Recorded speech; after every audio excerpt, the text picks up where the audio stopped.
and welcome out to this week's episode of Gamers Council. I'm your host, WebDave, along with my co-host, RHETRI. What's up, buddy? What's going on, Dave? I'm excited. COD servers are back. Played a little pew-pews last night. It was a lot of fun. And we got some great guests here. So and we got some great topics as well. And, of course, a great chat. So it's going to be a fun one tonight. It is. We have in the building tonight, John Wolf. John, what's up, buddy? What's up, guys? Thank you so much for the invite. Dave, it has been a while since me and you have done a show together. So, RHETRI, I think it's our first time, and Cmoney as well. Looking forward to it, man. You guys put together quite a topic list here. I think that you guys are trying to compete with Iron Lords. Like it's gonna be like 2 a.m. We're still gonna be going live. No, I'm just playing around. Put a lot of extra filler in. I do go a little overboard with my topics. It's intimidating. I'm pretty sure we've lost some guests after I sent them this list before. So, we probably won't get to everything I sent you, but I figured I'd send it to you anyways, just in case. You know what I mean? Just messing around, man. It's gonna be awesome. It's gonna be awesome podcasting, and I just want to it's been a while since me and Dave had talked, but I just want to congratulate you, Dave, and RHETRI for putting on a tremendous show every Sunday night, and I'm glad to be part of it. Well, we're honored to have you here, man. You are a pillar in the community. You are a wonderful person, and we sometimes we're so excited for your new show. Not always on Twitter, but sometimes. We'll talk about that a little bit. And we also want to welcome in Cmoney. Cmoney, what's up, buddy? What is up? What is up? Yes, thank you guys so much for having me on. I really appreciate it. I'm super excited, man. Listen, RHETRI, your list doesn't intimidate me, man. Thank you. Cut off what we did. Yes, ours was like 4.5 hours yesterday because we had a similar long ass list. So all right, this happens, man. This is not going to be that long. My bladder cannot handle that. All right. Good question. Cmoney, are you married, brother? My wife is on the show with me. Mm-hmm. Oh, okay. Is she Hispanic? She is, just like me. Okay, so I forget it. This joke is not going to work then because I was going to say that. Having to do with talking for a long time. I believe she's in the chat, aka Ain't Nay on the Ain't Way. And never mind. This joke went south. She's awesome, by the way. You're supposed to say no. Amazing. He is a very lucky man to be married to such a wonderful woman. Facts. For sure. Exactly. But I was going to say, are we safe now? Are we safe? Is she still here? Yeah. Okay. I don't know if she's in yet. You have to repeat it a little later. You know what I'm just kidding. She can listen to going like, I'm sorry, Cmoney. That's good.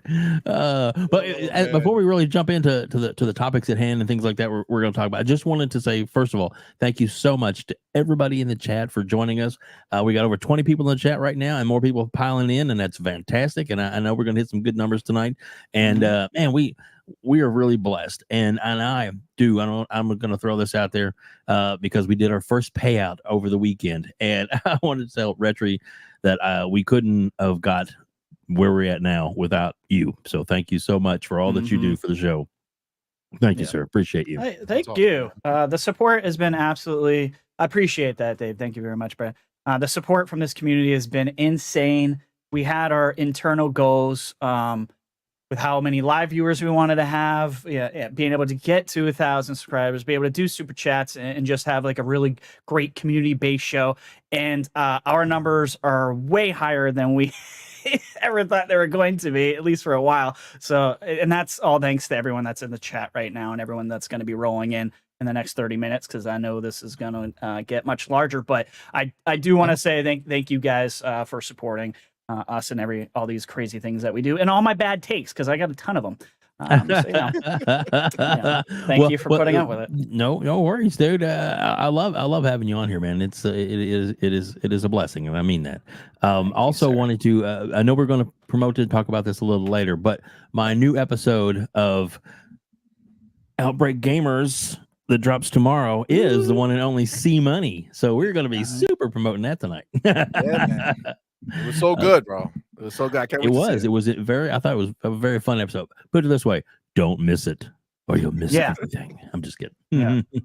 And last thing I'll get ready to shut up is I wanted to put in our members list. So anybody that is a channel member, whether it's a gifted, we've been blessed to have a Hitman and a few others that even Silent Cypher's been awesome and stuff, and giving some memberships away as well. So we appreciate that. And with that, like I said, your name will be scrolling throughout the night. But we also have these amazing icons that you can drop, emojis I should say, that you can use throughout the whole show. And if we get like 1 or 2 more members, then we're going to be able to add one more emoji tonight. So who knows? Continues. All that matters is Grogu's in there, and so Grogu is there. That's true. we wanted to use some more like gaming stuff and Star Wars stuff, so we took out me and Dave's very gorgeous faces, so you guys could use stuff you probably give a crap about. Oh wait, that was Dave. I thought that was Chewbacca the whole time. I'm like, well, they're both very hairy. Damn, John come with this slander early. Hey man, me and Dave, we used to roast each other all the time. Thanks for being on, buddy. That's hilarious. I'm just kidding. Love it. At RHETRI, what's our first topic? Which I know it is going to be what we're playing, but let's get into it. Yeah. So I want to know from you guys, what games are you playing, and any shows or movies that you guys are watching lately. I'll start with you, John. Like, what games are you playing? And of course, like, if there's any weird shows or anything that you're interested in that you've just started, let us know, man. We like to talk about all kinds of different things here, so go for it. Yeah. So this week I spent it trying out Call of Duty, all the various Call of Duties that they just turned on the servers for. I literally spent the last 2 or 3 days just playing Black Ops 1 and Black Ops 2 a lot. I think that there was, going back to those games, there's something to be said about the simplicity of, all stuff and no fluff, straight multiplayer, no skins that you have to buy. Different time, man. Different time. It's a good point. It's a different time and a good time. That.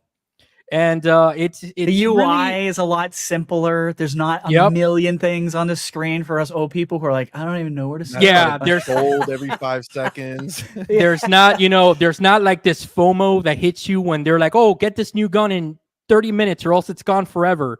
It's kind of like, it's just simple, straight to the point. Missed that time period of gaming. I've been playing because me and Kay Asante, we have a show every Monday. Every Monday night. I've been playing for our show. We have a segment where we go back and we play retro games through emulation. And I've been playing. It kind of hurts. Oh, I thought you were saying I thought you were going with like the Call of Duties being retro, but I guess they are. No, I mean they are for a second. Go ahead. I mean, dude, we're dinosaurs. I had one guy respond to a Twitter post that I put saying that I only play new stuff or whatever, and I was like, all right, dude, I'm sorry you live in that world. So I went back and we played a game that released on Wii U a very long time ago. I don't know if you guys heard of it, Devil's Third. Not that great, but I mean, I put it out there. See, everyone's going down, man. Yeah. I put it out there for me and Kay to try out this week. Just try out games. Whether they're good or bad, we'll decide. And then So other than that, show wise, I actually got around watching Invincible for the first time this week. First time. I don't know. You loved it. Dude, I'm a comics freak, right? And I don't know how I slept on this thing. Like seriously, I completely slept on it. I didn't think it was gonna be that good or whatever, but watching it was very good. Very good. Looking forward to the second season. And that's pretty much everything I've played and watched this week. Oh wow! So you binged that? So you finished Invincible? Okay, all right. Yeah. Whoever out there is listening to this, if you've not watched Invincible on Amazon, you like anime, if you like The Boys on Amazon, you're gonna love Invincible. And why I say The Boys, if you watch Invincible, like the first episode, you'll understand exactly why I just said what I said. But do not sleep on that. Like John took too long to watch that, but I did too. But yeah, that's a great show. The last thing I'll say, RHETRI, is that by the time that you watch the first episode, you think it's your run-of-the-mill superhero show. Yes. And by the time that episode finishes, you're like, whoa, wait a minute, what's going on here? It takes a complete U-turn on you, and you're like, all right, now I'm kind of invested on what's going on here. Mm-hmm. Yeah, little Game of Thrones vibes there. Not everyone's safe. Let's just say that. No, For sure. Cmoney, brother, what have Not you at all. been playing? And any Oh, shows or man. TV or anything that's interesting you? So I've I'm a feel type of gamer where it has like it gets it hooked on me, and I just gotta that's what I gotta play. And Diablo got me. So I was Oh, okay. all in Diablo 4. I finished the game right before they did the patch that screwed everybody, but I finished as a druid, so I don't think I was screwed. Yeah, you anyway. weren't affected. I wasn't on the Yeah. hit list apparently. Right, exactly. But no, that game honestly, I know it's been like weeks and people have been talking about it like crazy, but I couldn't get enough of it, man. Like I'm at like this bittersweet spot because since I finished it, I feel like this season 1 just started, should I hop back into that? But then I'm like, man, I kind of put everything on hold to play that. You know what I'm saying? And So it's you like, kind of have to when you Yeah, get you into do. D4. That's the only problem with games like D4 and your Starfields and games that are time suck. Like everything Exactly. else has to get shoved to the side. It's hard for me, at least that's how it is for me. It sounds like it's like that for you. It's hard for me to play a game like D4 and touch anything else. You Yeah, know what I because mean? once you're in it, bro, you're like, there's nowhere to go. Like you gotta play, Right. it, like, Yeah. it just keeps calling you. It's like Mhm. goddamn Moana. Just keeps calling me back to the sea. It calls me, man. Like I just gotta It's keep like that. I playing, love that reference. That's a good Oh one. my god. So yeah, that was pretty much the only thing I've been playing. Like I dipped back into Forza a little bit when they did like the summer or something, and they got some new skins in there. Mhm. But Diablo has been it, and honestly, it's been about 98% on my ROG Ally. Like that's just what I rock Really? with. Oh, Runs yeah. it That's so awesome. well. Oh, It runs man, it really well. lovely, lovely. And I don't play like, I don't play like hours at end. I normally play like in shorter segments, Mhm. So the ROG Ally is fine for me. I put that shit on 25. I overvolted, just rock with it. Yeah. And by the time it says, you need a battery, it's like, all right, I'm good. I'm done. Yeah, that's a good 45 game. minutes Yeah, later, right? That's a good game. Yeah, like 45 minutes later. 45 minutes I later. was gonna say 2 hours, but No, John might not be at right. 25. Not at 25. Yeah, yeah. Nah, but it That's looks fantastic. It plays fantastic. Oh, you know what? You know what? I feel so bad. Wow, He lied. I'm a disgrace. He lied. Go My ahead. Halo. My Halo. I've been playing multiplayer. I've been playing season 4. Oh man, I've been meaning to jump back on. I've Oh heard my Me so- too. bro. I'm Those actually Halo jumping 3 in maps. tonight. I'm gonna do it tonight. I because might also. Good, dude. Yeah. Like I don't care what anybody says. Like you might have said like season 1, season 2, oh, Halo Infinite doesn't got content, bro. We got content. We got Yeah. maps, we got awesome modes, we got everything now. So I mean, the new the squad playlist. battle mode.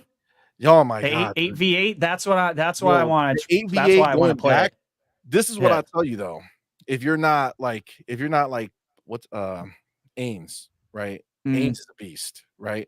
If you're not him, you're gonna go me a into little rough. 8v8 battle, and this shit ain't gonna go your way.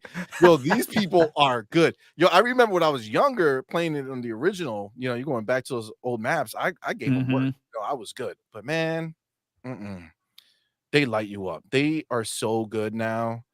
And the maps are so huge. These were like wide open fields. So like for people who like really know what they're doing, I was like easy pickings for them. But it's still fun. That Yeah. Infection, so many others. It's so great. And I love having the ranks back. So now you're Yeah. progressing your rank. You start feeling like, oh man, look at me moving up in the world, doing good. Yeah. 100%.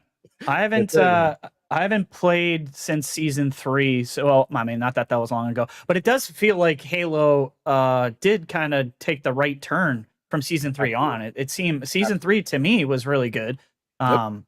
And it seems like season 4 is getting pretty good reception as well. So these new modes and bringing back like Halo 3 maps and stuff. Curious to see if these modes stick around. New maps are great. Yeah, Like the new maps. everything they've been doing has been really good. I mean, I'm digging it. So I'm back in on Halo. So that's my other. So Halo I was just sneaking it in, and now Right. kind of jumping back there now every once in a while. And that's a nice change of pace because it's like you can cleanse your palate a little bit from Yeah, like it's the dark completely world of different. Diablo. That's exactly what it is. Completely different world. The one Yeah. that I played for a little bit and then I bounced off of it quick because other things came up for me personally that I wanted to play instead. But Jedi Survivor, I never beat it, and I think that might be what I go back into before Starfield. So I think that's gonna be my next endeavor. I We'll see. kind of feel like that one too is like another dedicated. I did the exact same thing as you see, Money. I still haven't beat it. Yep. Like, and I don't know why. I stopped playing and I kind of moved on to other stuff. But it's like one of those games. I feel like I just got to concentrate on beating Jedi Survivor, and then I can check it off my list and move on.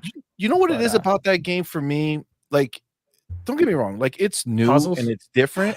Yeah, but like I'm not big on the puzzle so much, and I feel like I really don't feel like it's hugely different from the first one, like the feel of gotta playing agree it. with that. I gotta And agree I'm with like, that.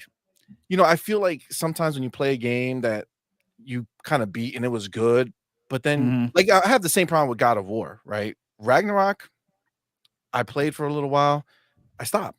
There's Uh-oh. nothing calling They're me coming back. after you.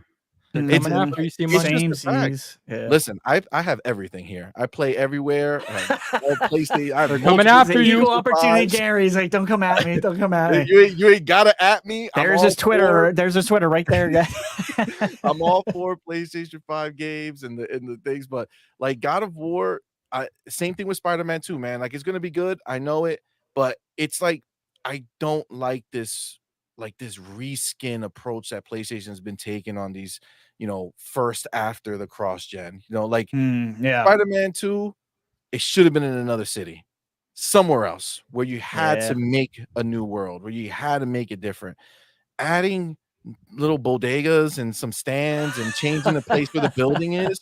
Like, come on, man. It's the We same added what I've 1,000 expected. bodegas you can swing off of. They're only 2 They feet off the could've- ground, but That's not a bad idea, C-Money, because if you've read the Maximum Carnage story and you know all those early Venom comics, I think San Francisco was where they could have done San That's- Francisco. That would have San been a Fran nice would be change. great, dude. They could have did That's it, a but good like one.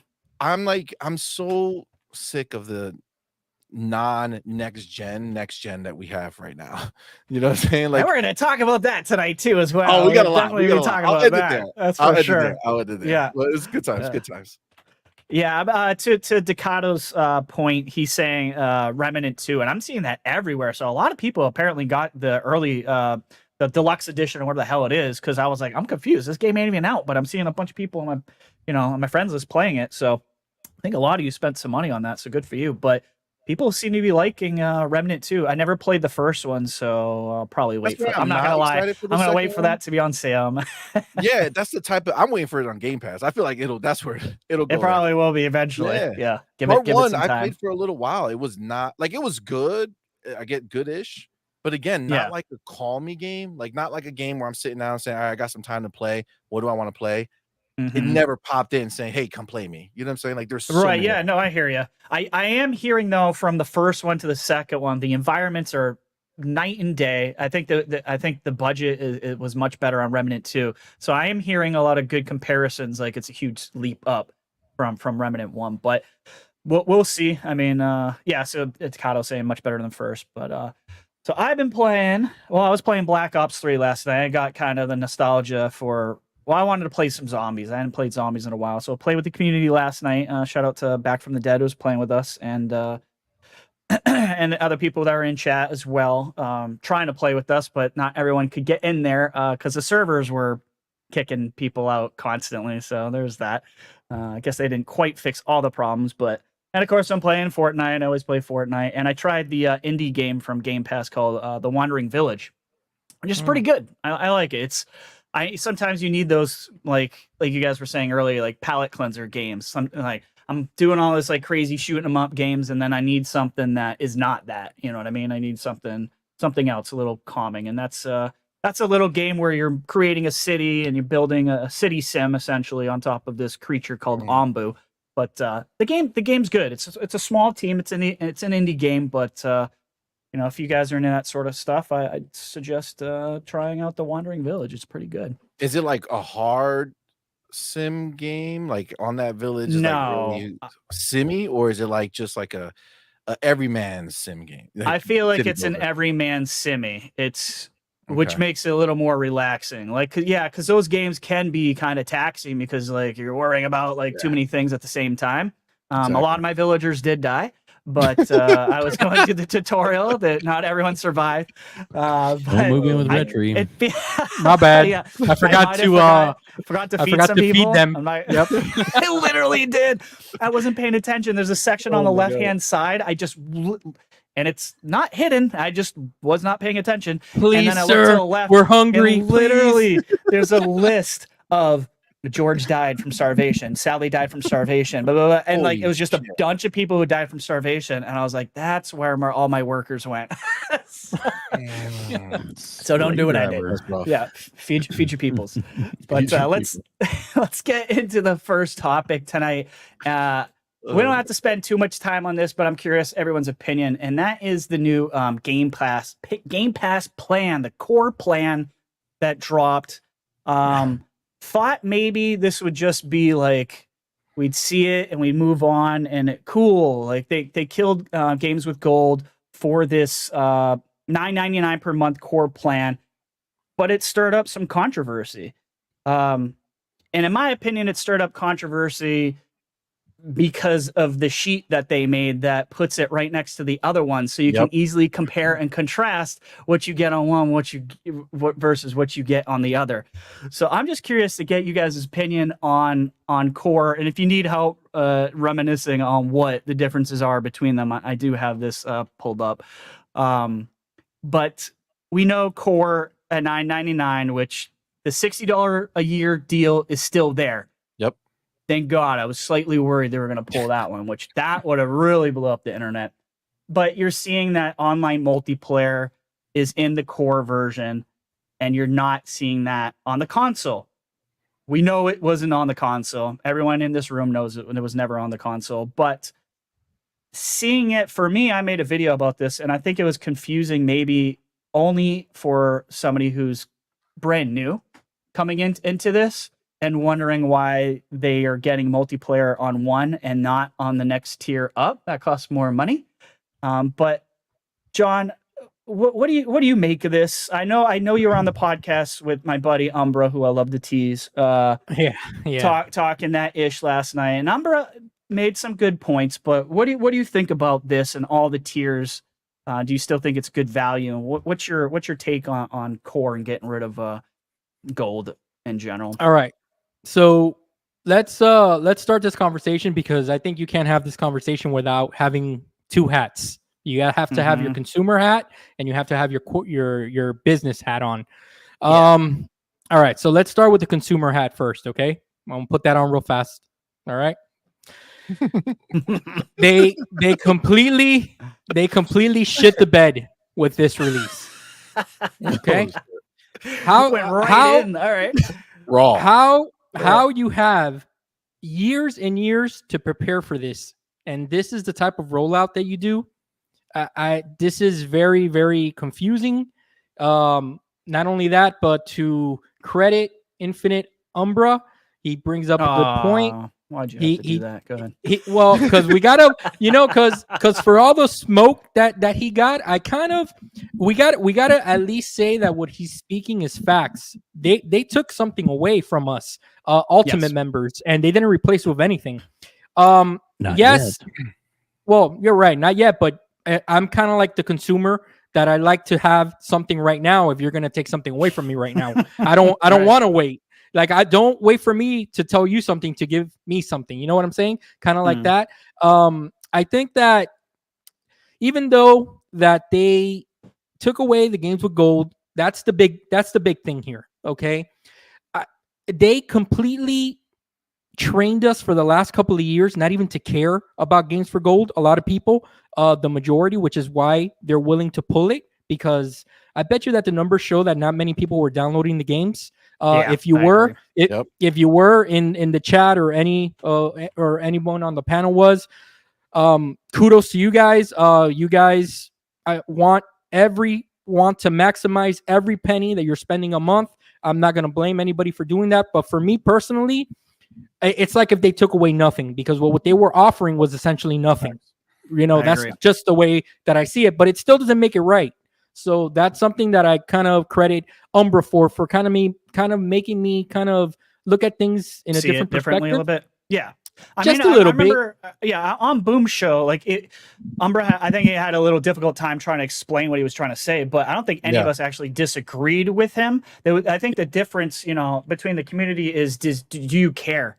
Do you give a crap that you lost something you were never using? And for me, the answer is the same as John. It's no, because but I get it. Like he's not wrong. They took away something out of Ultimate that you had before that you're not getting anymore. They didn't really replace it, but yeah, his two main issues were, one, that I guess that he was a little set back by, and I don't want to speak for him, it's just the feedback that I got from being on the show. He was a little set back that this community in particular, we kind of know the differences between the Xbox community and the what he would call the Hoove brothers and sisters. I guess that it kind of caught him a little off guard that he would be met with such resistance and such what he was calling excuses. But ultimately, I mean, he kind of made a point. It's kind of like, let's talk about this. Let's see if this makes sense or not. Obviously, because I don't give a rat's ass about the games for gold doesn't mean that he doesn't mean that you don't, right. It's just, I think that the big thing is that it's not good. And this, I give him credit for, because he pointed this out. It's never good to celebrate a company for taking something away. So that's something that I do agree with. But on the flip side, okay, on the flip side of that, I do see the bigger picture. It's hard to really hone in on what they did wrong compared to all that they're doing right. Okay. And you have to weigh the good. You have to weigh the good and the bad. And with the good is that we all know how great Game Pass is. We all know what it's done for the industry and what it's going to continue to do. So I think that we need to look at things like this in big picture mode. And now I'm going to wear the business hat. Okay. So the business hat says, I'm going to pretend that I understand Microsoft, where they're coming from. They have tried year after year to hold everyone by the hand and like a shepherd, bring in, not the horde, not like Cmoney has back there, a locust, okay? The herd, right. Okay? They've been trying to bring in the herd and say, guys, look at Game Pass, look how good, look how much value, get off of gold, that's a thing of the past, please come into, because they're trying to grow their numbers, right? I guess that, those stubborn people don't want to, and they don't see the value, and they just stick to gold. That's what they know. Hey, I just want to buy Call of Duty, NBA 2K, pay $60 a year and play online with my friends. That's all I want. I don't care how many games you offer me a month. I don't care if it's day 1, day 60, day 90. I don't care. So that market, I think that Xbox really analyzed, and they tried to come up with this tier system that they did, right? So the first big mistake that I think that they made as a business is to offer a tier that doesn't have any online play. I would like to see what data gave them that conclusion to say, let's give players not an option to play online. You would think that you want these players to engage in your games online. If you're offering them Gears of War 5 on your list of 25 games, why don't you want them to go online and buy skins and weapons, Halo Infinite, etc., etc.? That doesn't make any sense to me. So I don't know where that decision to create this extra tier that's basically worthless. I really don't think anybody's going to sign up for that. Hardly anyone, right? So I think that they or are you talking? I'm sorry. For the console, the console tier, the console tier, the one that doesn't have online gaming is the one that I'm talking about. Okay. Gotcha. To me, that was a boneheaded decision. Dumb. You want people engaged in your games, and you want them to be playing online, especially when a lot of those games on that 25 list, on that 25 tier list, is probably a lot of them are going to have online capabilities. It's just weird to me. And the last thing I'll say about it is that they should have, if I was Microsoft and they really wanted to make a difference and not really upset the community or divide them or just create this value proposition for the community as a whole, what they should have done here is that they should have said, we're going to do core, ultimate, and family. Those are the 3 tiers for console. PC has its own tier. PC is out here, guys. And guys, I think that we need to stop comparing PC tiers to console tiers. Everybody knows that console players, we get hit across the head. We pay the asshole charge. It is what it is. They're gonna charge you more for convenience. That's simple as that. And I've learned that over my last couple of years playing on PC. You're gonna, as a console player, you're gonna pay more and you're gonna get less. Learn to deal with it. But doesn't that kind of go back to? I mean, but I gotta push back on that. I gotta disagree a little bit, because doesn't that go back to Umbra's whole point, and that they're taking away something and we're not fighting for it? So I think it's a good thing to bitch if you're a console player and say the PC guys are getting everything under the sun. And to somebody's point about if you were to add in the multiplayer into the console version, no, it's still not the same as Ultimate, because you're missing the EA Play side of it. That's a big part of it. And we know for a fact that EA Play almost like across the board on Game Pass, their games are doing gangbuster numbers for EA. And that's why EA also likes it. So you're still missing EA as well on console, not just multiplayer if you were to add it. So but the truth is green. Infinite Umbra. I'm just kidding. Damn it, Dave. Why did you bring that up? I mean, I said the same thing on his show. I was thanks, Daniel, for making me have to stick up for Umbra. I mean, the thing is that look, just learning about all these different ecosystems, especially the PC in the last few years, you get what you pay for. I mean, you're paying more at the entrance, but you get a lot more because you get, all the benefits of PC. That's just one of them. You're going to get stuff cheaper. It is what it is. That's the ecosystem. It's unfair. Again, I have my business hat on, guys. I'm also a consumer. Do I want to see Xbox not charge for online gaming? Of course. I wouldn't want to pay for online gaming. That would be great. But in what business would stop charging you when PlayStation and Nintendo is charging you to play online? Why would they stop charging you? Doesn't make any sense. Yeah, they're not going to. Doesn't make any sense. It's too much money. Yeah, so they're not going to throw in. Once if Xbox or Microsoft decides to show us those numbers, you're going to understand exactly why. Once those new Game Pass numbers come out, the same thing that happened with PlayStation, and we realize there's like closer to like 80 million people, maybe more. Then we're going to go, oh, that's why they're continually screwing over console guys and making you pay. And they know online. And this is the last thing I'll say. They know that as long as they have online gaming as part of their tiers, that's more enticing to a consumer that wants to fully utilize the console for everything it's got. So that's the carrot on the stick to get you in, bare minimum. Hey, I want online gaming. Let me get all this extra stuff as well too, which again doesn't make sense why they're releasing that console tier. Throw it away, guys. It's garbage. Go back to the drawing board on that. I don't think so. I don't think it's that. Let's go see money. Speak on. I don't think it's that bad. I think number one, I forget which one of you brought it up, but the way that layout is the problem, right? That's the first problem. It should have been broken up. One column should have said multiplayer, right? Where you have core and then you have ultimate.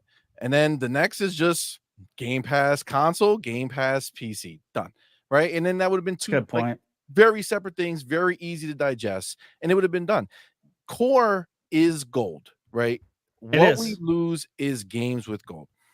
I was in that chat when you and Umbra were on there, and that whole big discussion was going on during our podcast last night. We brought it up. We were we had this whole big discussion on it because at the end of the day,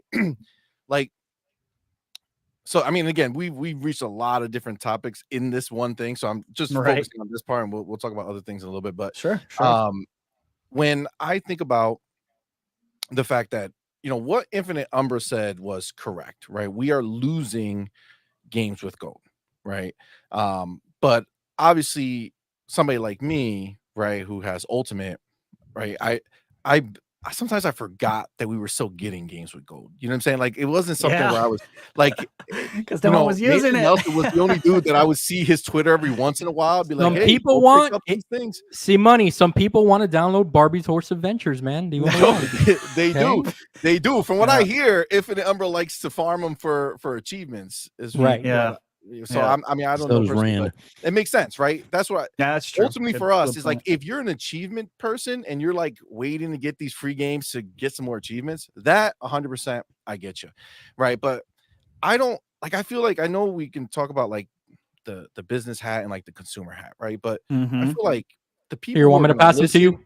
yeah, Here you go, well, the right people on who are there. gonna listen to us here, I think we all know better, right? They're one and the same, right? The consumer hat, the business hat, it's all the same thing, because whatever the business decides is what our consumers get, right? And whatever we pay for is what they're willing to give us, right? Like it goes hand in hand, right? So like when it comes to the fact that we're losing those games with gold, again, I would venture most people wouldn't consider losing it, but they don't get those for free, right? Like they still pay whatever developer, wherever that studio is who gives them that game to give away for free. Right.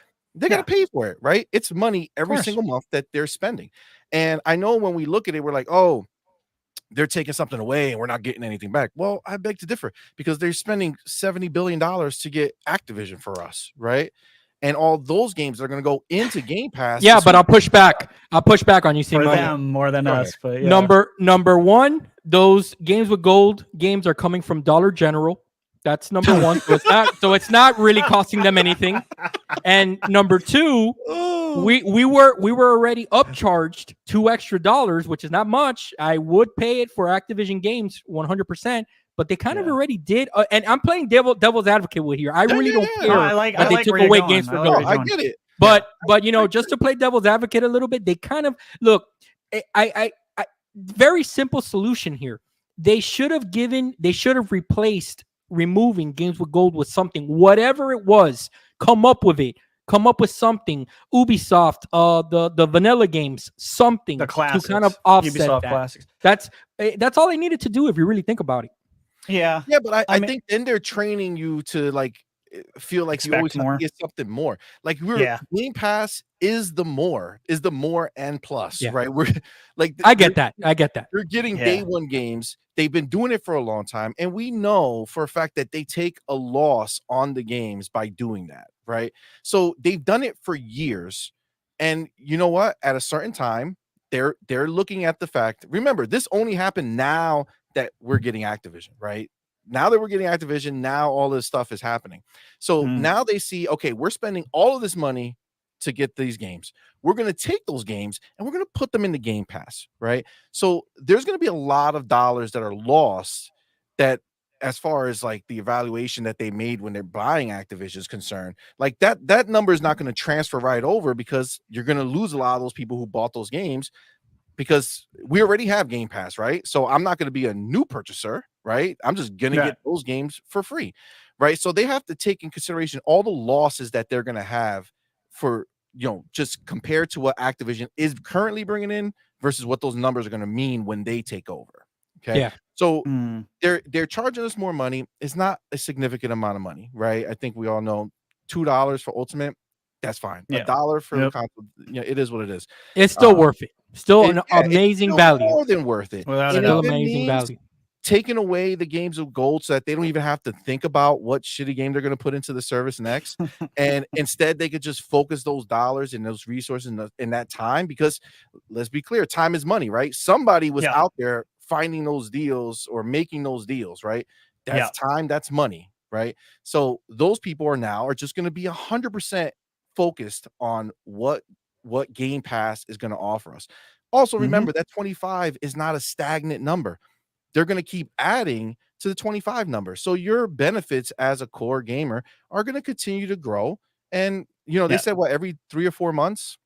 Yeah. They're going to do once a quarter. 2 to 3 times. No, well, they say 2 to 3 throughout the year. So I guess it would be one. Yeah, I guess it would be once a quarter, right? If they did the initial 25, 2 to 3 more times, could be once a quarter. We'll see like what that exchange is.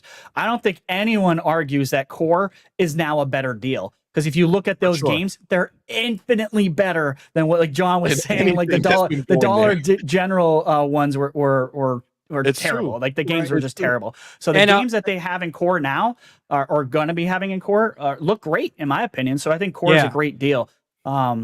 And Yeah, I'll so tell I you don't- what. Go ahead. And I'll tell you what. Even though I'm joking about the Dollar General thing, I will say that if you ask me personally, if Xbox was to call me and say, "Hey, if we take away the Games for Gold offerings that we're going to give you this year, and we give you 1 to 2 solid indie games in Game Pass, is that a fair trade-off?" I would say yes, 100%. Because again, 1000%. it's been such a long time since I've even cared about what's coming to Games with Gold. I'm like, and again, I know that there are some people in the chat and some people in the community that have said, "Hey, I want everything. I want all my games. I play them. I earn achievements on them." But Xbox looked at the numbers, and you guys don't matter right now, unfortunately.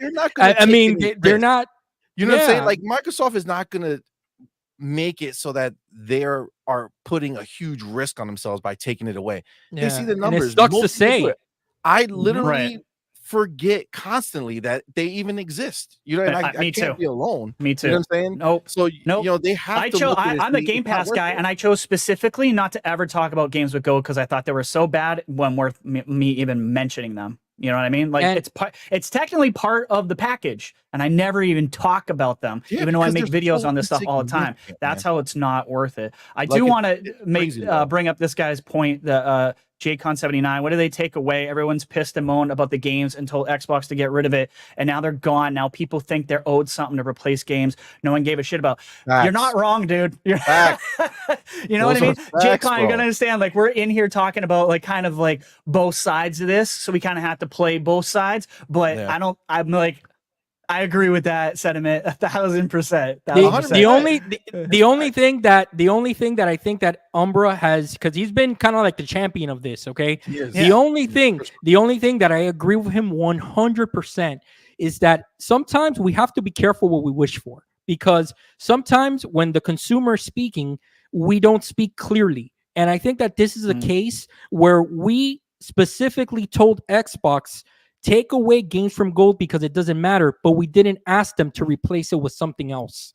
And I think that they're like, "Hey, you guys wanted us to take it away, so what benefit that has to them money-wise, where that's going to go, we're really not going to know that, because that's not information that they're going to share with us, right?" But I think we can infer the fact that the fact that they're not spending money there, and the fact that every time we see that blog tweet that there's X many games coming into Game Pass, like, that is where the money's going. I understand. They're not I get putting that. the money in the mattress. You know, trust me, I get that. Back into the games that we're getting. John's trying to say that Sarah Bond is not doing a good job. You heard it here first, guys.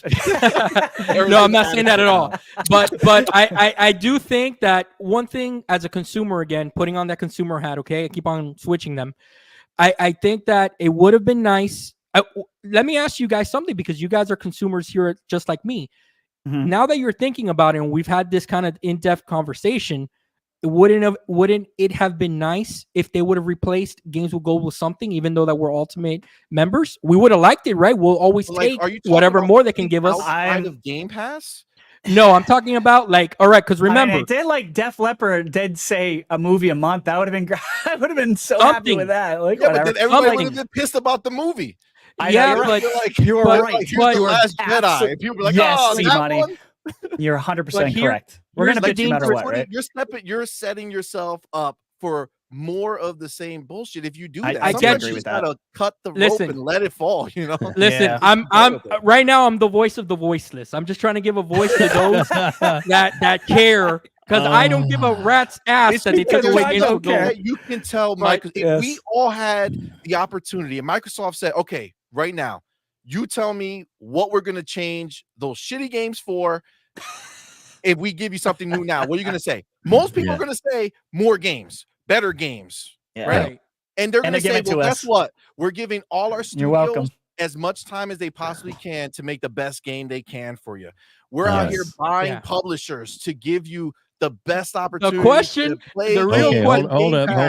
Hold up. We gotta get some super chats. Hold on. Let me get this one from JD Gamer. JD Gamer, $5 super chat. We can't expect to keep getting more and more day one games and not paying more. I do agree with that. $2 more.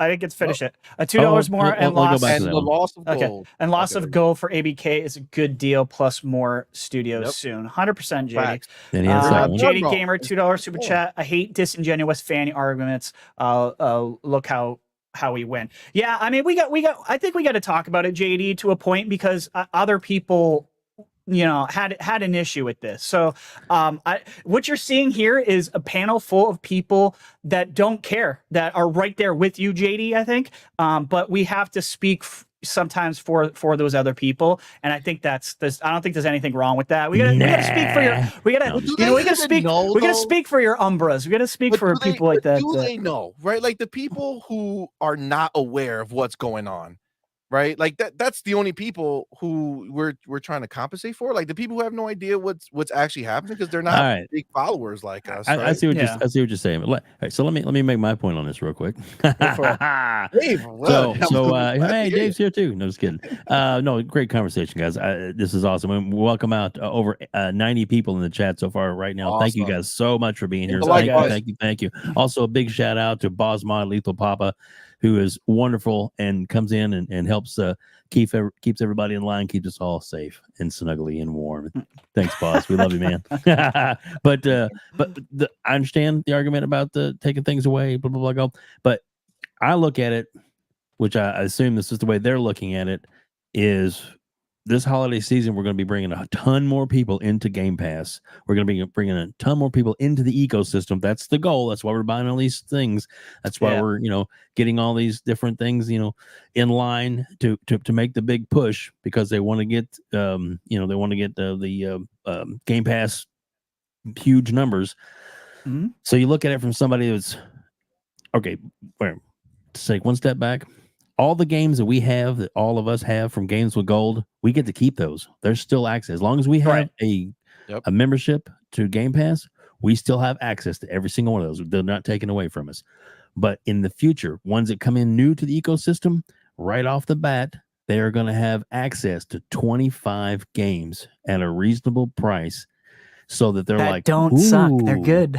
Yeah, exactly. So they're not hit or miss, or not like Dollar General games. Right. So, but they're not Dollar General games. That's the way. No, I know. No. I'm saying non. Yeah. So that to me, from a new person coming in, be like, hey, we pay this a month, we get access to all these, and then they'll see that, and hopefully they'll be like, for just $5 more a month, Mom, I get everything. Plus all these new games as they come in. Plus, there's also the possibility, and I believe Mr. Boomstick is right on when he says this, power to boom, that at some point, especially now with the ABK deal winding down, finishing up, that there's going to be some kind of online Game Pass for all the mobile games. Yeah, mobile Game Pass, what I'm going to say. So a mobile Game Pass type thing, and that will probably be rolled into Ultimate, because you kind of have everything with Ultimate. That's just the thinking ahead. And one other last thing, and I'll give the floor back to you guys. Sorry, I know I'm like that a lot, aren't I? So Alice Ray, really good, bro. He did he put this Take really as good. much time as you need. I hear that they canceled Family Pass, which what they did was they canceled the testing phase. The preview, and the testing is finishing up, and I believe the reason for that is because it was locked at a certain price point before this price raise, so they probably will finish that out, and then most likely probably in September-ish, when a certain big game comes out that we want everybody to jump in and join, Starfield, that the family plan will come out, maybe at a little bit higher price point, maybe $29.99 instead of $24.99. Still going to be a great deal for everybody. Yeah.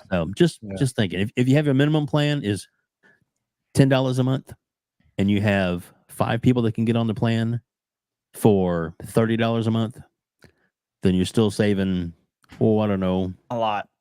$30 a month, $40 a month, something like that, per person. I mean, total, or at least $20 a month. Let me do the math in my head real quick. Anyway, so that's what I got to say about that. Welcome, everybody. RHETRI, what do you got on this? Listen. Before I agree. Before we leave this, I don't. One other thing I want to talk about was the whole idea of the console version of Game Pass, worthless, and it being worthless. Right? Think about this for a second. right? We have some people who are crying about the idea that they're losing games with gold, even though the majority of people don't, right? Don't You're care right, yeah. because they don't use them, Yeah. right? But we had a whole big discussion about it now, right? So the funny thing is, you guys are also acting like there's no gamers out there who don't need multiplayer. Like there's some people who just play single player games. So how is it worthless to them when they don't have to spend $17? They could spend $11 and they get all the day one games that they want and need, and they don't play multiplayer. So Cmoney, you're that guy on the board that everybody's looking at right now. Like, no, brother. Okay, we're gonna make you happy because we're gonna you have a voice and you have a vote. I would love to know the breakdown of console versus PC versus Ultimate. This is what I want to know that breakdown. There's people who are going to play Starfield for years, and they never going to need to turn on their multiplayer. Cmoney, when was the last time you went to, let's say, T-Mobile or AT&T, and you purchased a cell phone, and they're like, "Do you only want a phone only plan? Like you don't want to use the internet?" What? Oh, man, brother, John, we're living. You're going in a weird direction. Hold on. I know what you're saying. Hold on. I know what you're saying. Every game might not have multiplayer. So if you like games that are single player, how does that make sense, my dude? Brother, if there's one game on that list that is heavily online only, this was they shitted the bed completely. Just one game. If there's one game there that the whole like you need online to play most of the game, it's a failure. So I haven't looked over the 25 games. I don't know yet. Maybe there is, maybe there's not. What game is out right now that you feel that it's impossible to not play? Because guess what? If it's Fortnite, you don't need any of it to play because you can go online and play Fortnite online. Right. Are you talking about Call of Duty Warzone? Guess what? You don't need to pay shit. It's free online. You could just hop in and play. Right. So what game are you talking about that you believe that if I'm a person who only prefers to play single player games, right, and maybe every once in a while dabble in that, why do I need to pay $17 and they should take away my console version of Game Pass? Okay, so are you gonna play, for example, Sea of Thieves? No. Okay. Well, is Sea of Thieves on that list? Is it on that list? That's the point. Okay, so obviously the list is one thing, but we're talking about the tier. The list is only on the gamer. That's the core one, man. The core, right? We're talking about the console version. The list doesn't matter for core because they have multiplayer. You're talking about core has multiplayer. You know it's bad. You know it's bad when the average Joe sitting in his computer room has more business sense than the actual business. Why would you not want to force your consumer to log on to your service to buy microtransactions, to offer it to them? People will they will flip out if you told them, "Oh, now we have to have Ultimate. Now I have to pay." Because 80 million of them are paying $60 a year. Okay. That's why. Okay, let me welcome out Mr. Boomstick. Yay! Welcome, Boom. Dave, the referee. Oh my god, what do you mean? All right, let me get to the super chat. JD Gamer $5 after Microsoft buys WB Netflix.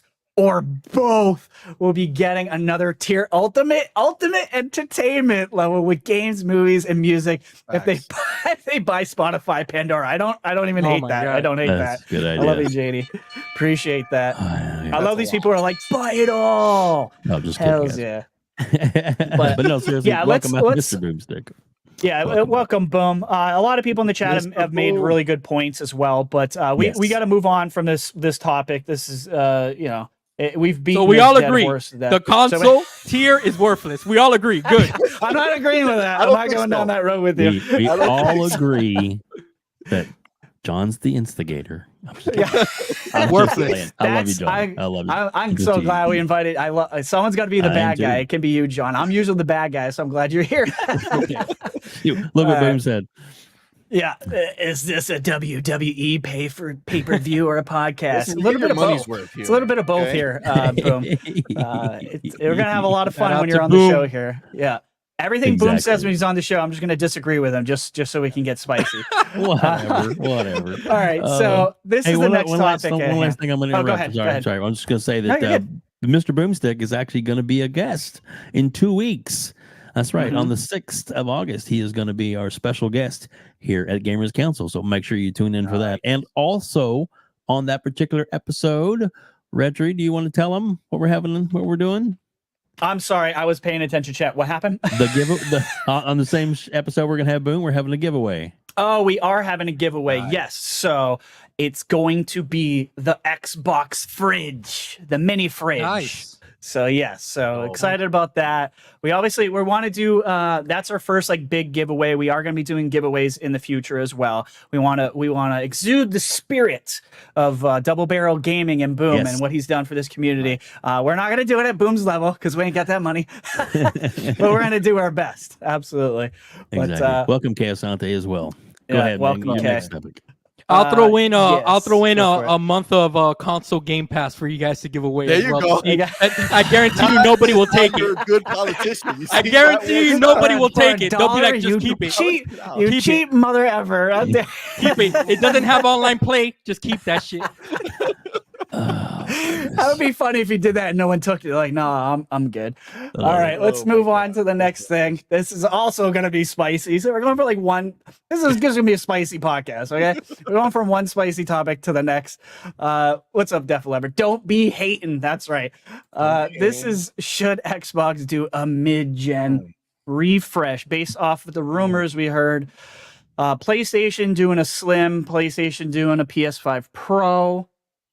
Guys, this one can get spicy as well. I'm kind of like you're welcome, Boom.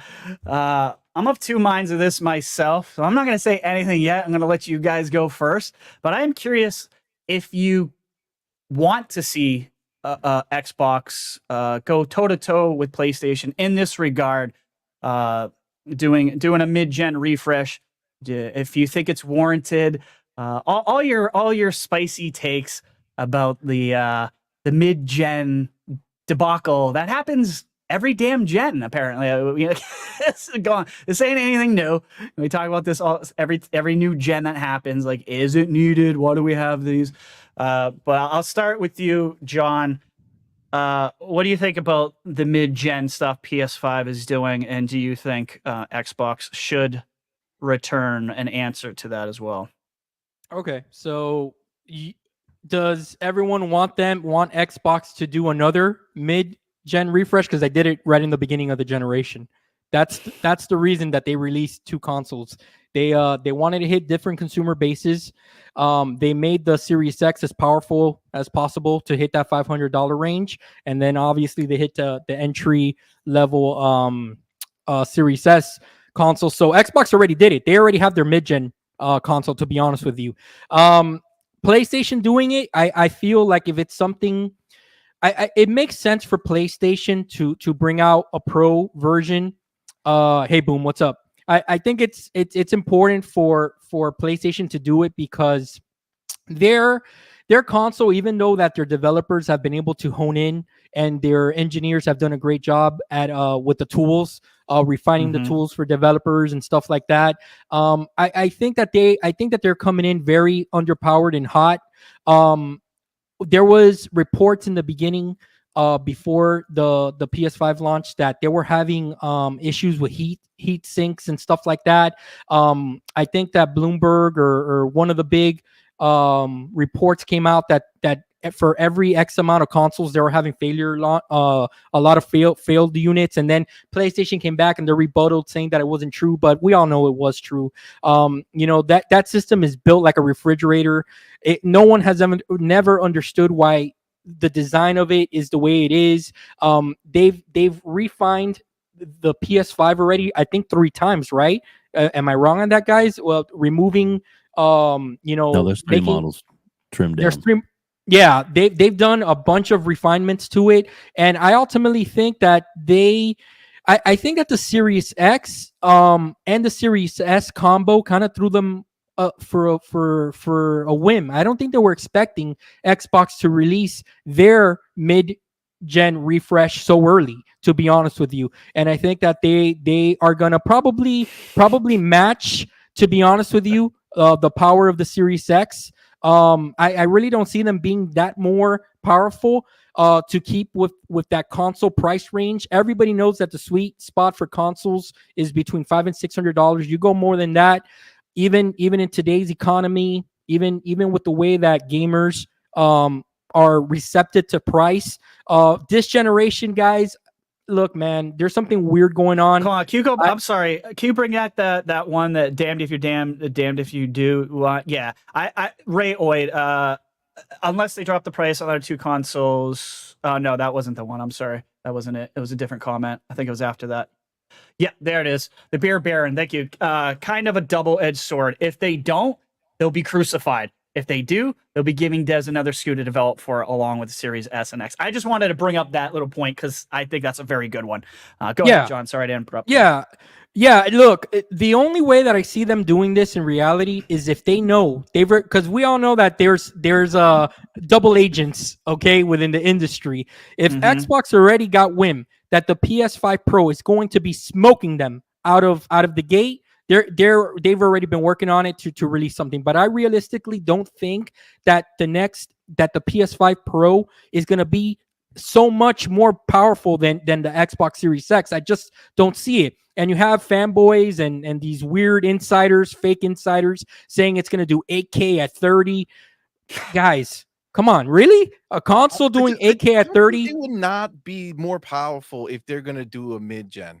Like if PlayStation 5 is going to spend all the energy and time to come out with a whole nother system that now they're going to force the devs to do the same thing Xbox is doing, having two different SKUs that they have to develop for. If you're just making it barely more powerful than the Series X, it's silly because right now, if you look at Digital Foundry, the Xbox is more powerful than the PlayStation and they're keeping all the shit the same. Right? I'm going to tell you why, Cmoney. It wouldn't be even worth I'm going to tell you why.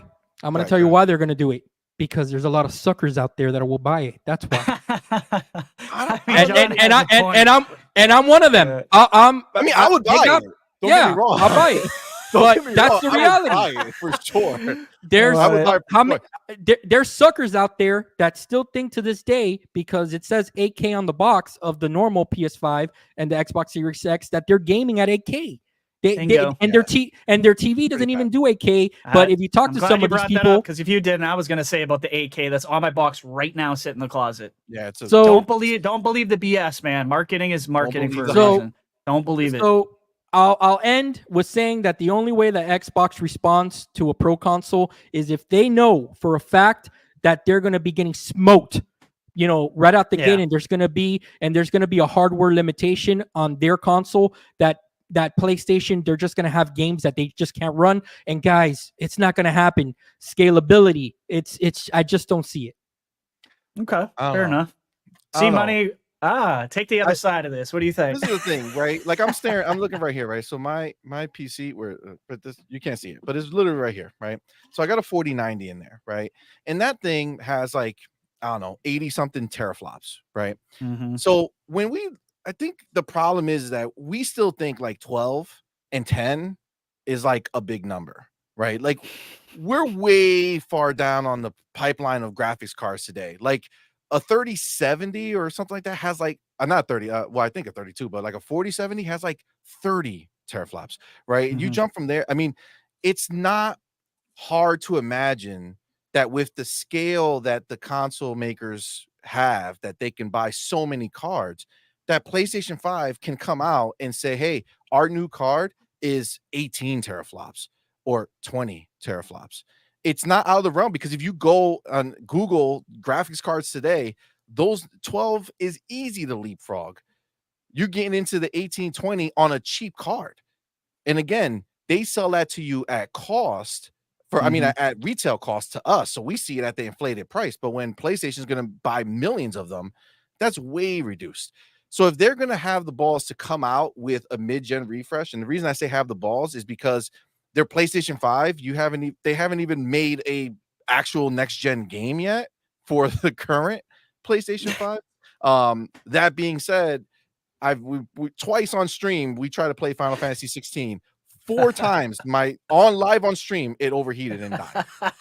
Sorry. 4 times. I feel bad for your PlayStation just working out way too hard. Horrible. All right. And that's just like like a regular game. Like it's not even that nice looking. So if they have the balls to go ahead and come out with a mid-gen, I cannot see PlayStation saying it's just going to be barely above an Xbox. No, they're not going to say that. They're not going to say that. But the reality, is it's that it's only going to be 30% better, and they're going to release it. I mean, I agree that the majority of people will not know the difference, but I do think that if like a bunch of us are going to be lighting that shit up on Twitter, saying how they're going to come out with a mid-gen refresh that barely works better than our Xbox, like that's what's going to happen. I think Phil is a smart guy, and he's already told us that they're always working on the next thing. They're always doing that, right? So you have to imagine, and I agree with you 100%. I agree that the only way they're going to come out with a new system is if the PlayStation 5 Pro or whatever it is way more powerful. So I 100% agree with you. I agree with that. I just think that if they're doing it, it's going to be that. That's what I feel. Like, I feel like they're going to try to create enough distance between their base PlayStation to their PlayStation 5 Pro, because then the question becomes, why would I ever buy the Pro if it barely plays better? Cmoney, look, I've learned because of being in the PC game now for a little while, a couple of years, and I've learned because of just what we witnessed with the PS4 to PS4 Pro, the whole thing. Okay, for us to be real about it, we only get about a 30% increase or the 40 the most on what they're gonna give us. It's not like the PlayStation 5 Pro. All of a sudden now we're gonna have a 4090. It's not gonna happen. No. I'm sorry. 80 something teraflops. It's not gonna happen. The 20. That's a very big difference. Yeah, I don't think anyone's thinking that, John. Yeah, but I think 49. people. Okay. I saw. I mean, maybe they are. Well, maybe people don't know what the hell they're talking about. But I mean, I saw PlayStation guys who were literally saying, "I would just be happy with 4K 60, like for reals this time." You know what I mean? Like, stop fooling me. Give me the 4K 60. I mean, to be fair, we're in the same boat for a lot of games. Yes, right? we are. Absolutely, 100%. I agree. 4K 60 is the dream still, right? Like, yes, we thought it was the dream. over. But we thought it was over. It ain't over. How bullshit it is. Not to mention the other way that I feel like Xbox would have to do it, even on their own, is if all these new games that we're sweating that we saw in the showcase, the Fables, the South of Midnights, the Clockwork, if they're all coming in at 30. If they're all coming in at 30, then you have to at some point take a step back and say, you know what? We need it. The mid-gen is what bumps us to that 60, right? Just like the Xbox One X took the Xbox One and gave us 4K 60 for a lot of games, right? Or not 4K 60, but at least the option for 60 when there wasn't an option for 60 on the Xbox One, right? So I feel like those are the two scenarios that are going to happen. If PlayStation 5 Pro they find out that it's going to be a significant difference, or if they're looking at their teams and the teams are saying, Phil, we can't get this to 60 without compromising. Cmoney, I wish I had your optimism, but I'm here to give everybody the bad news. I'm afraid I got some bad news. You guys are barely gonna get better than the Series X on a PS4 Pro model. Count it, clip this. I'm telling you right now, PlayStation knows they got the gamers by the balls. They're not gonna give more than 30% to 40%. They're not going to do it. I mean, I'm sorry to break it to everyone. I just don't see it. Nor do I think believe this Activision deal lights a little fire under their ass, and they say, "Holy shit, we kind of have to find something different that's kind of going fire, to though. take." Yes. Yeah. Like Dave said, a different type of fire, fire. Not a balls to the wall. Now we're going to give you double the power type of response. RHETRI, go ahead and read that super chat, because we got another one back behind it, and then I want to ask a question to Cmoney. All right, let's do it. JD Gamer with the $5 super chat. Yes, he says, yes, we need a mid-gen refresh for the Xbox, and the original models will be discontinued. Rumor has it that the PS5 Pro is 2.5 times the original model's power. That is not what I've seen online, JD. But if you can DM me that, point me to that direction, I'd love to see that, brother. JD Gamer with the $2 super chat. Panna, how powerful will PC GPUs be in November 2024. Yeah, but that doesn't. We're right. Yeah, I mean, you're always going to be behind. You're always going to be behind Always. PCs, anyways. Yep. Always, like you can't win that. And whatever, if there is a model, the rumor is that it will come out in 2024, probably November, for PlayStation. They've been working on it for a while, so you're always years behind, anyways. Yeah, but he might be looking at it differently, though. He might not be saying, he might be saying the fact that at that point, the cost of the 10 to 20 range teraflop, GPUs are going to be significantly less, because right now a 4090 is 84 teraflops, right? So if there's a 5090, that's 110 teraflops, right? You know what I'm saying? You're talking about something that's 10 times the. But what's that going to cost you? Power, right? Like, what would? Well, that's a great question too, so Dave. much. How is that going to bring down the price on something that Sony and Xbox can buy that puts you in the 20 to 30 range, right? Because that will still be significantly less powerful than what I will have in my PC at that time, right? Mm-hmm. But for a console, it's still going to be considered low-end graphics compared to what you can get on PC. Oh, yeah. Look, all right. So let me jump in and say, Go ahead, Dave. Welcome out to the over 100 people in the chat. Thank you so much for being here. Some people are jumping over from Fonz's show as it's starting to wrap up. Thank you so much. We appreciate that, every single one of you in here. Also wanted to Cmoney. The one thing you could probably speak to, if you don't mind, because you were live, I believe twice. And I watched the second time when you and your wife were playing Final Fantasy on your PlayStation 5. And what happened to that? Not once, not twice, 3 times while you were alive. 3 times. Talk to that real quick. Shit just overheated, bro. Literally just shut off. We're right in the middle playing, talking our shit, having a great time, and then whoosh, gone. It's funny. My wife said, "Hey, can we go over there?" So we said, "All right, let's get off the beaten path." Right. Mm-hmm. And I went up a hill that I don't think the game wanted you to, because I went up the hill. You climbed a mountain that was too steep, and the game's like, I can't do it. Swear to God, go find the video. I literally went up. I was like, oh shit, you could come up here. Boom, dead, gone. This game just died. As soon as that resolution hit 1080p, it said bye bye. Bye. See ya. And I feel horrible, because the way our place is set up, my wife is so much closer, and I would have to pass her and go through all that shit. So she gets up to unplug it to kind of let it cool and replug it back in. And she's like, dude, it's like it burns to the touch on the plug.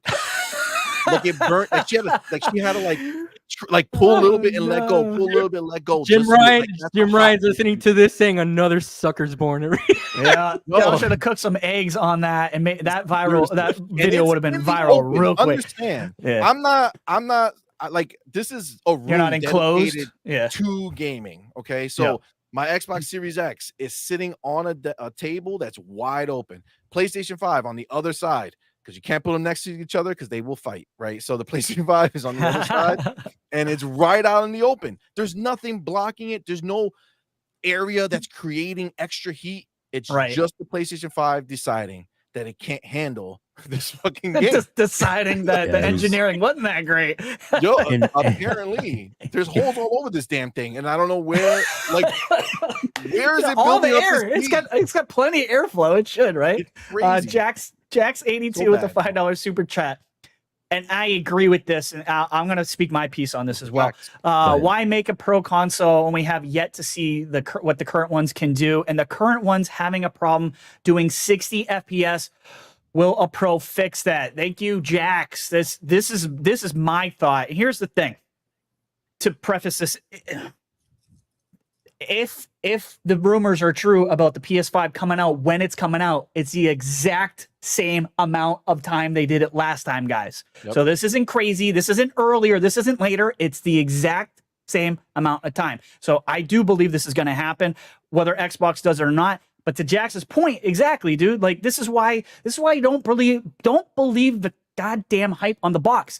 It's bullshit, right? We should have 4K 60 everywhere, right? We don't, right? So I'm with you, Jax. Like they're not using all the tools that they can in the game, for the games. Personally, I do not want to see a mid-gen refresh. But like these guys said, I would buy it because I'm an idiot.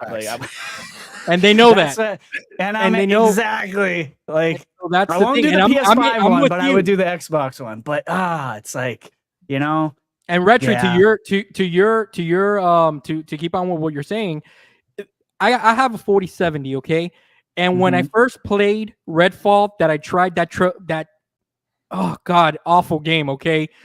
Not that bad. talk slander. Dude. Thank you, C-Money. Thank you, It's not C-Money. that bad, Dude. bro. Dude, that Not game that that is the Applebee's of shooters. It's that bad. Damn. Okay? It is bad. Yo, That's with a the bad real game. appetite, All the people in here who Applebee's like hit, Applebee's, like, all what the right? hell's wrong with Applebee's? Applebee's Sorry, guys. hits at the right appetite, Sorry, guys. all right? That's the Applebee's. That's that steak that you get that looks like it's I love dog food, you know, That's instead why of you a don't steak. order steak As from long as you don't Applebee's. make You know fun what of I'm saying? You gotta know where Chili's. you are. Just don't make No, fun but of Chili's. But seriously, don't- look, nope.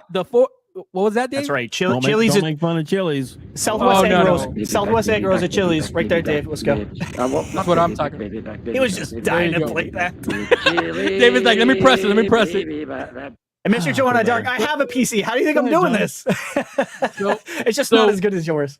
So what I'm saying, RHETRI, is that the Yes. 4070, there were times that thing was dipping below 40 in the 30s to high 20s because that game was so poorly optimized. Okay, so Okay. if the developers are barely using the tools, and there's been other podcasts that we've discussed this before, that the PlayStation's the leading SKU, so obviously the Xbox gets the short end of the stick most of the time. I just want to see these developers fully utilize a console with all of the tools before we even start entertaining a new one. That's just, I don't agree. think that's too hard to ask for. But I also Yeah. understand that we're living in a world where NVIDIA will give you, again, a 30% bump, and people will go out and spend $2,000 for that 30% bump. And I'm one of them. So I Right. understand that as well. Guilty.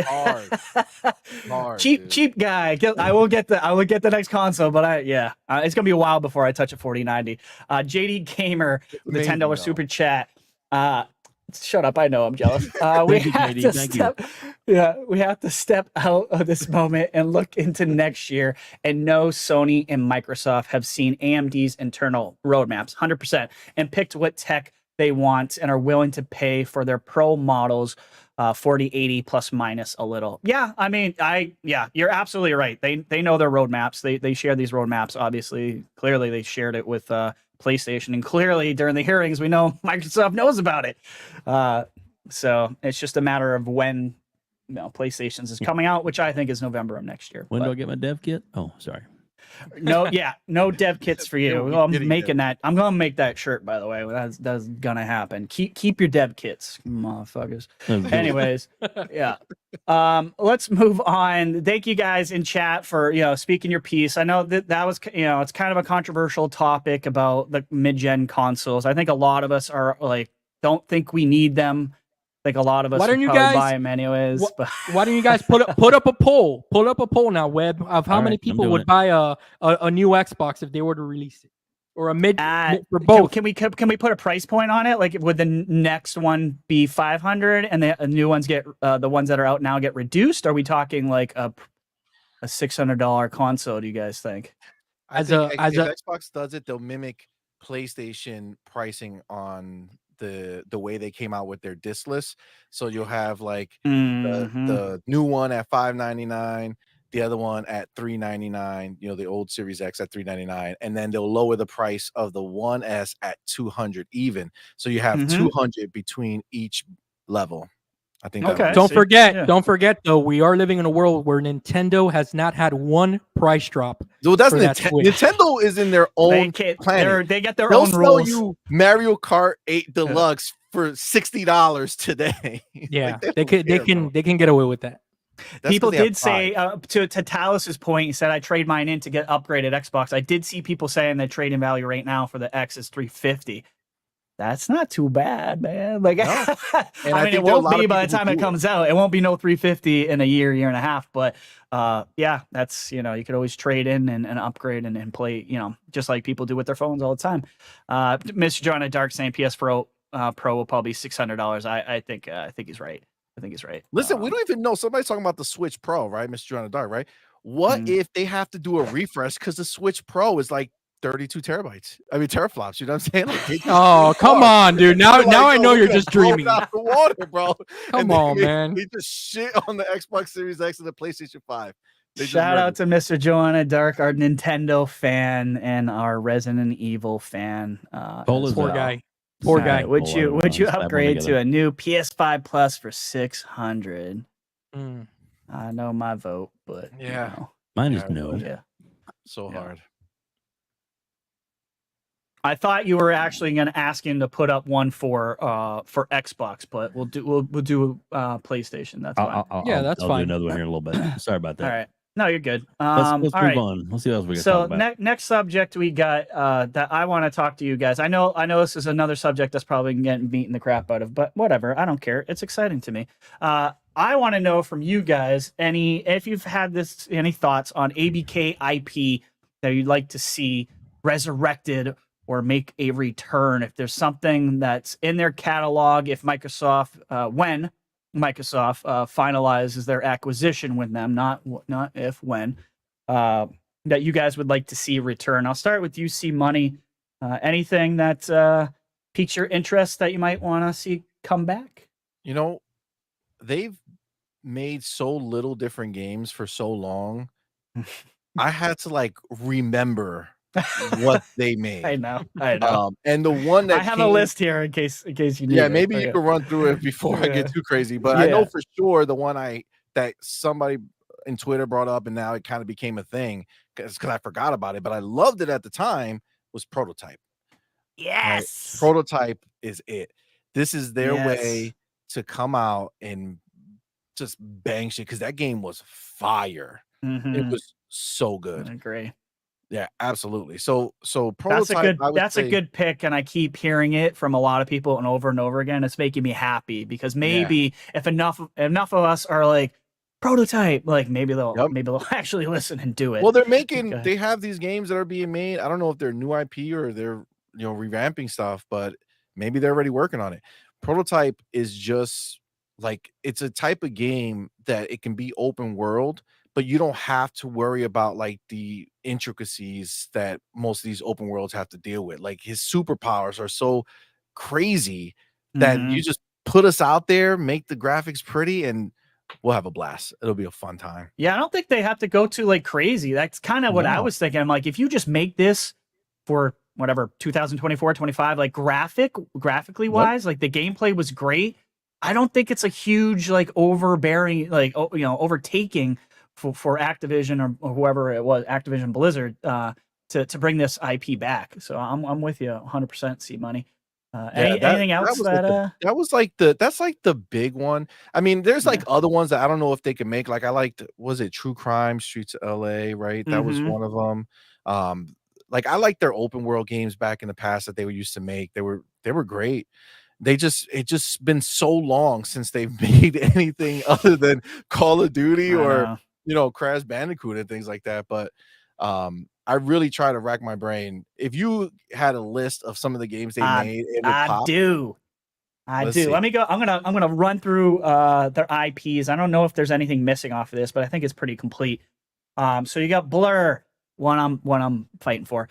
Caesar, Call of Duty, Candy Crush, Crash Bandicoot, Diablo, DJ Hero, Empire Earth, Gabrielle Knight, Geometry Wars, Guitar Hero, Gun, Hearthstone, Heroes of the Storm, Hexen, Interstate 76, King's Quest, Laura Bow Mysteries, don't know what the fuck that is, The Lost Vikings, Overwatch, Phantasmagoria, that scary game, oh, I ain't playing that shit, Pitfall, Police Quest, Prototype, Quest for Glory, Singularity, that's another good one. Oh, that one. Skylanders. Skylanders, yes. I think that's supposed to say Soldier of Fortune. Someone misspelled that. Space Quest, Spyro the Dragon, StarCraft, Tenchu, Time Shift, Tony Hawk's Pro Skater. Yeah, another good one right there. True Crime, World of Warcraft, and Zork. Yo, that's Tenchu. I don't know how many of you guys mess with Tenchu. Yeah, that was dope. That was dope. That's prime for a new game today, for sure. Yeah, a lot of people mentioned Tenchu that I've talked to. And we know They are working on StarCraft, if it's StarCraft Ghost or StarCraft whatever, I don't know. We need to get but the we ghost know that we that is never got, happening. man. Yes. I'll run through. Let me run through a couple retro real fast that I think that makes the most sense for them to do right away, as soon as possible. Right. Skylanders is one of them, right? I know it. No, not Skylanders, but what I was gonna say, but there is plastic involved, if that makes you happy. Okay, I'll take it. I'll take it. So figurines. Right away, they need to bring back Guitar Hero as a franchise and keep it if they're smart about it, right? Keep it exclusive to Xbox, because that's going to be your tactical advantage to have that sort of game. Where now, what I would love to see is PlayStation have to answer with their own version, and Nintendo eventually. And that's where the innovation of this stuff comes in, right? So if Xbox releases Guitar Hero again, Cmoney, especially for you, having kids with your wife, you guys have a channel together, having Guitar Hero nights. Game. Yeah, that is like in its heyday. Okay, so you guys know, in its heyday, Guitar Hero and Rock Band were prime. We're like, hey, come over. We're gonna play Rock Band. Come on over. We're gonna do Guitar Rock Hero. Band for us because there were so many of us, so we had to have so you had to for sure. All right, for sure. I think that right off the bat they can capitalize on that and have that kind of like as exclusive to Xbox, where hey, come here for the music games. You know what I'm saying? I think that'll be a big competitive advantage. The next franchise that I think that they need to again pay for licensing, because they need that IP, that water cooler IP, and that's Transformers. All right, there's practically no one, with the exception of a handful of developers, that are even touching the Transformers IP. Give it back to the team that brought out those War for Cybertron games. Those games are loved by fans of Transformers. They're looked upon as the greatest Transformers games of all time. Give it back to them. Let them remaster it. Get a feeling for it to see what the audience would be like, and then you guys can bring out either a third game or just relaunch it and reboot it or whatever you need to do. And the third one, I think, is True Crime. You guys mentioned it, because one thing that I miss about like the old days of gaming during the especially during the PS2, Xbox OG and GameCube generation, is that you had companies that were competing for your dollars.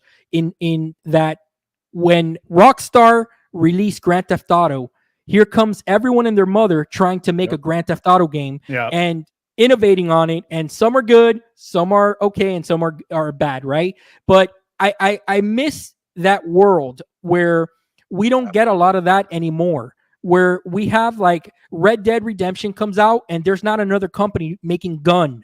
Activision hasn't tried to answer them back with their own gun game or something like that. So I'd like to kind of see Xbox kind of say, hey, you know what? We're going to give Red Dead a run for their money, because we have the gun franchise, and we're going to try to throw our hats in that space for Western. So that's something that I hope that they kind of take advantage of with this acquisition, besides the obvious Call of Duty and all that stuff.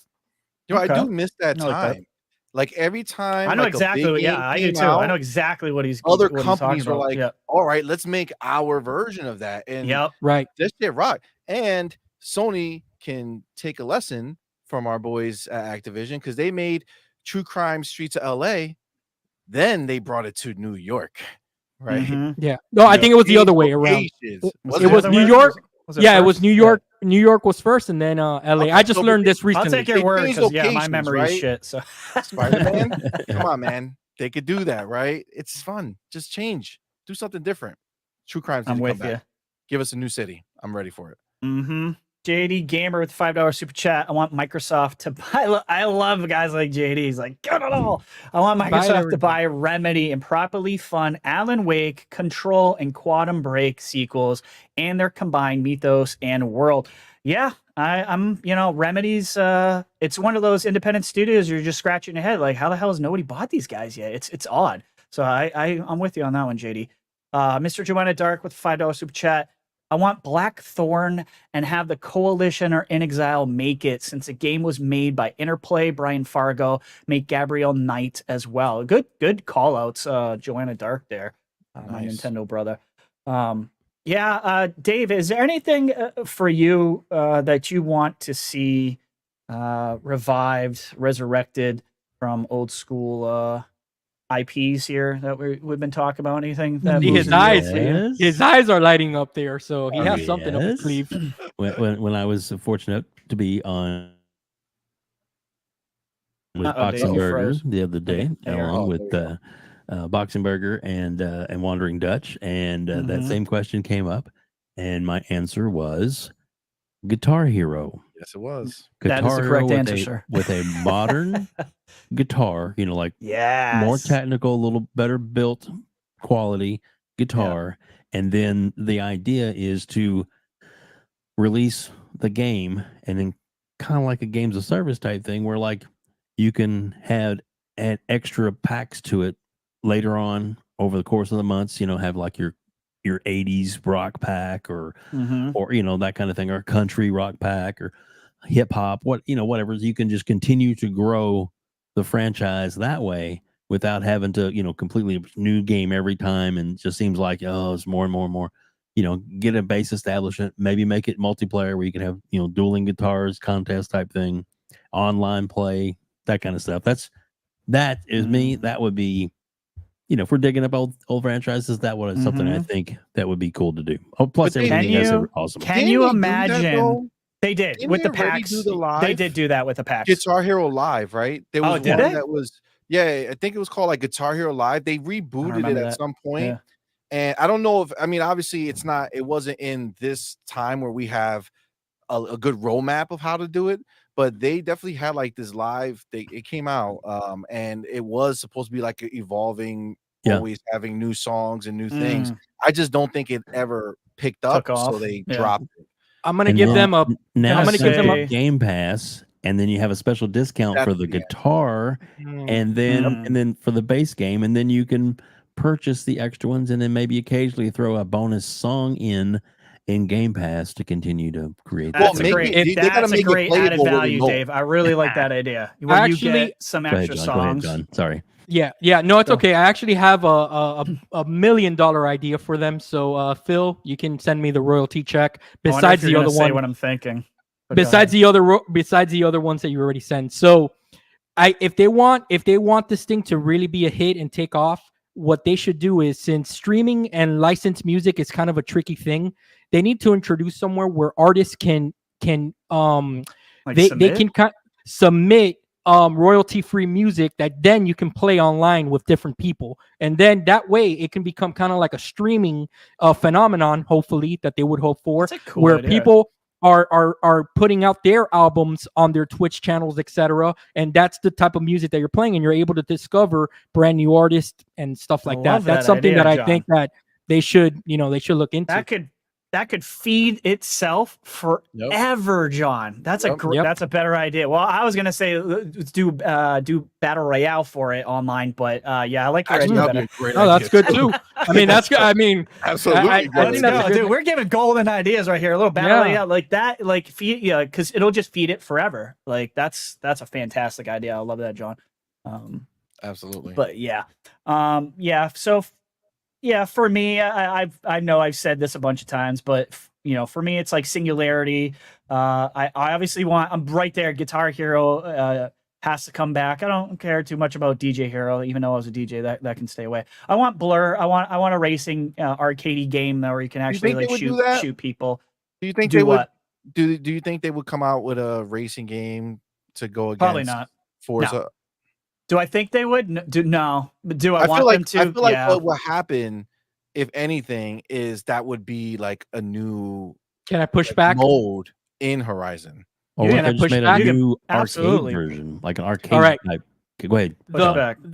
I'll push back a little bit. I think that if they're smart, okay, what I would do is, and we know they are smart, I think that to give Forza a little rest, they should bring back that PGR, that Project Gotham Racing IP back, and then you can have your PGR release and then give Forza time to simmer. Because guys, we're already 5 games in, and I love them all. Don't get me wrong, I love them all. But these dudes are gonna run out of places to give you soon. Okay, so if you want your Japan game to really take it to the next level, let's give it a little break. All right, because again, I love Forza Horizon. I absolutely love it, but the formula is getting a little repetitive by now. Okay, they even have to for 2 licenses.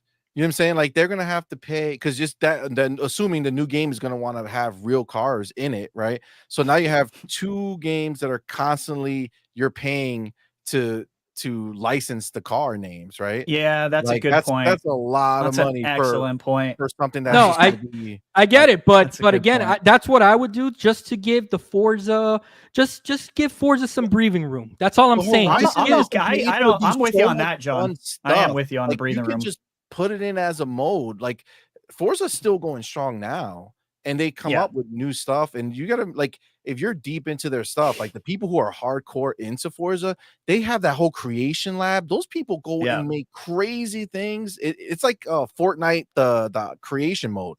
Like they just go and they live in that mode, you know. But see, money. Here's the thing about Xbox. Okay, I'm kind of tired of them, kind of pussyfooting around what they need to do. So I'll give you an example. When everyone has been asking for a Conquer game, they give you Conquer in that game that was supposed to come out where you're creating worlds. All right. Like that's not what people were asking for. They were asking for a Conquer game. People have been asking for a Banjo game. And here you go again, pussyfooting, putting him on a Nintendo game. So I kind of want Xbox to kind of like take their IP and just, use it. Use all of this IP that you have. I get it. And I think that it's just a fundamental way of doing business that they have versus Sony, right? Because basically what you want is you want them to do it like Sony does it, where Sony says, we have this IP, you're making this game, go make it. And then whatever comes from it, comes from it. Whereas Xbox is more of we have this IP, we have all these IP. And it's wasting away. It's wasting away. But is it wasting if the company that they give it to is not going to produce something great because they don't have the real passion for it? I get that. I get that. Like that's their philosophy. They want somebody who wants to make a Banjo game to make a Banjo game, because that's the only way we're going to get something that the fans of Banjo, the people who actually want a Banjo game, are going to get something new and fresh, because those people know what was great about it and they know how to push it forward. Everyone else is just going to follow a blueprint and give us something that it's mid. I get you, but there needs to be a balance, because at the same time you need to satisfy the hunger of your fan base. And if you keep on hitting them over the head with new IP, while it's great, and of course that's what we want, there needs to be that balance that they come in and they also say, hey, here's some IP to kind of remind you of who we are. This is Xbox, Crimson Skies. They have so many IPs that I can list off. Where are they? Why aren't they doing anything with the stuff? And it's just it's a layup at this point, and they keep on missing the mark there. That's something I would like to see improve, to be honest with you. I mean, I would argue that that's who they were, right? Not who they are, right? Like the people who they are now, they're trying to make moves that the moves in the past didn't get them anywhere, right? Those games were on the first console and they were number 2, right? Xbox 360 came, they blew up, but let's be real, they only blew up because they were first out the gate. They came out a year before and they had compelling games, mostly third party, right? BioShocks, things like that really pushed them forward, especially Call of Duty being there. Like there was a lot of third party that pushed their 360 era forward. And then yes, they came in with the Halos and the Gears, but they got that head start, and that's the only reason why they beat PlayStation. And they actually didn't beat them, right? Because at the end of the race, PlayStation came up and still won that generation. So they lost that generation. This past generation, they got wiped with, right? So as much as it's like, yeah, let's bring back those old IP, trust me, I'm on board with you. I want them to do it, but I also don't want them to do it just to do it. Right, because if they don't have a banging idea, because that shit doesn't come out of nowhere, right? Like for somebody to figure out how to make something that's compelling in today's world, right? Because we already saw Ukulele, right, come and go, right? Yeah, it was real the quick, love letter too. to Banjo. It came out. No one's talking about it anymore. The time has come and gone. Obviously, if you played it and you loved it, that's great. But I'm talking about in the mainstream. Yeah, but Like, it also started. I mean, it's to not be there. fair, it also started on Kickstarter. You know what I mean? Well, Like it was exactly. like it wasn't But even it going to came be out with a made. different one. You know what I They mean? came out with a Yeah, second one, and they true. came out with a spin-off after that that dropped the regular way, and it went to just 2D side scrolling, right? Yeah. I get you, Cmoney, but and what we're living in a world where Xbox hasn't gone to Asobo and they haven't said, "Hey, can you guys make us a Crimson Skies because you're pretty kick ass at playing games." I mean, They're That getting we how would there. they know not want to of. make that?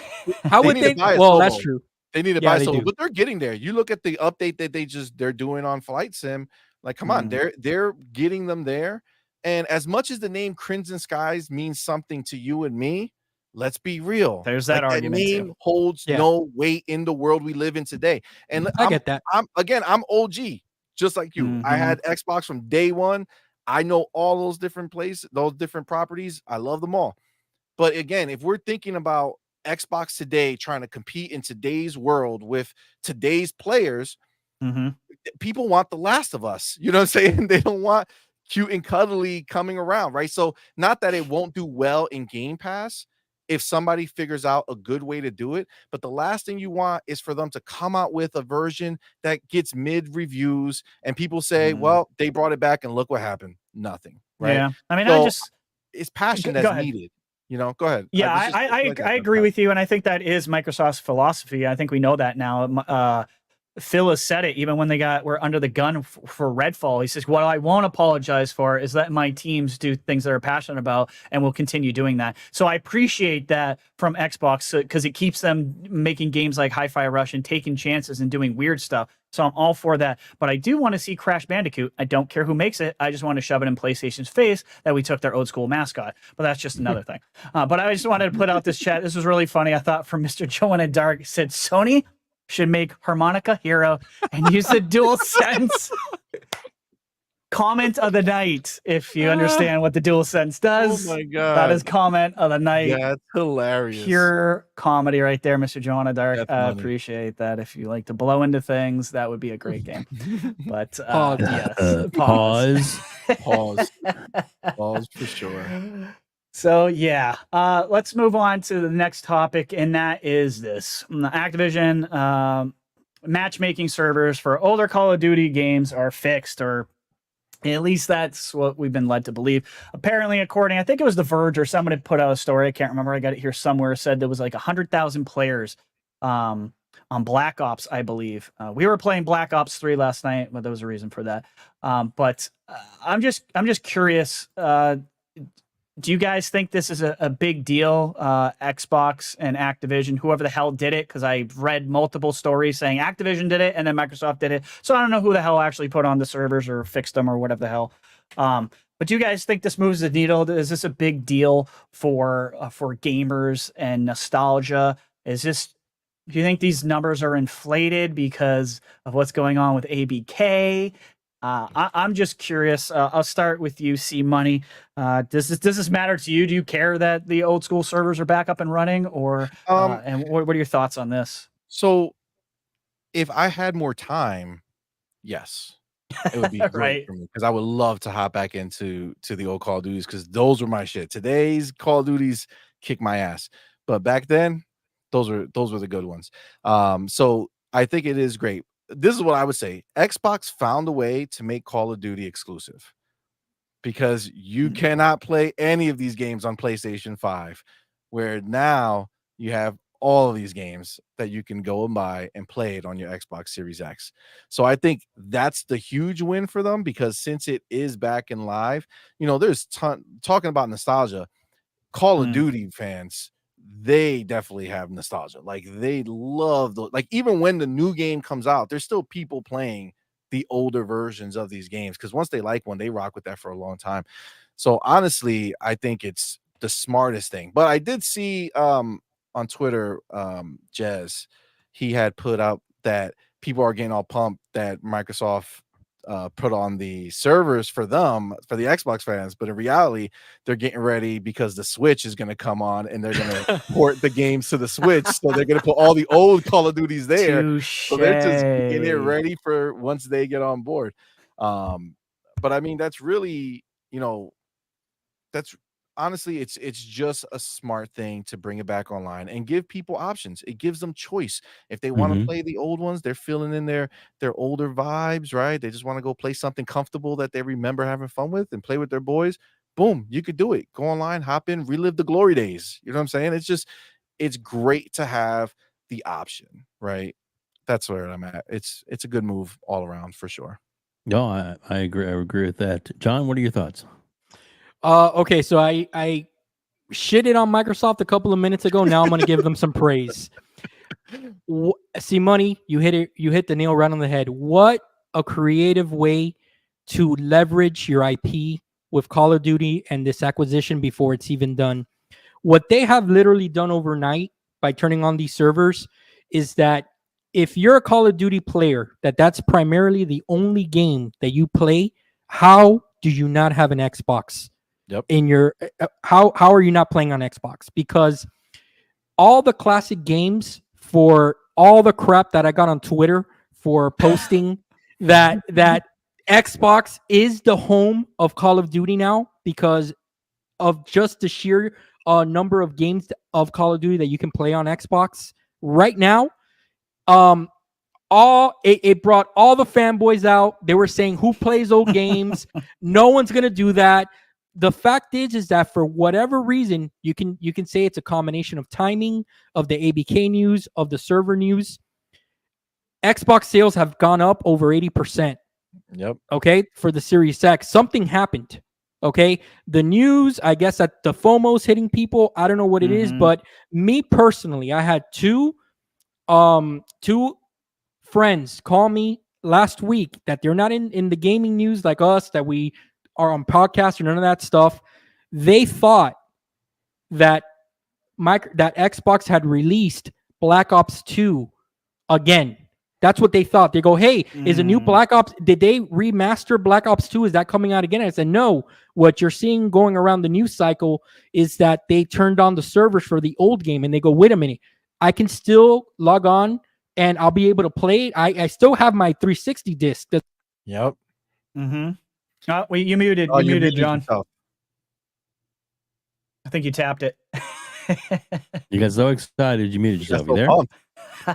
Say something. Nope. No. I'm back.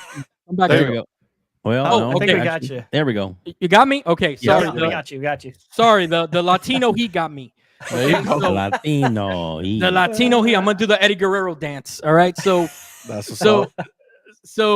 I think that it's genius that they did that, and these two colleagues were ecstatic about it. They couldn't believe that their old 360 discs were going to work. And I'm telling you, I've been looking around on Twitch. I've been looking at the big Call of Duty streamers and influencers. They're hyped about this, and what they're going to do is they're going to spread the word, and that's going to get more people hyped about this. So again, I'm saying it tonight, and I'm sure Xbox feels confident in saying this.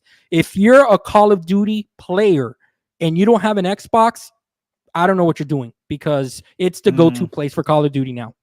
Yeah, the crazy thing is that's where the lead that they had in the Xbox 360 era, that's where the lead comes into play now, because all the PlayStation 4 players, now, obviously they were from PlayStation 3, but a lot switched over from the 360 and they started rocking with the PlayStation. But you have a lot of those guys who have their old Call of Duty games that they had when they were rocking in the 360 era.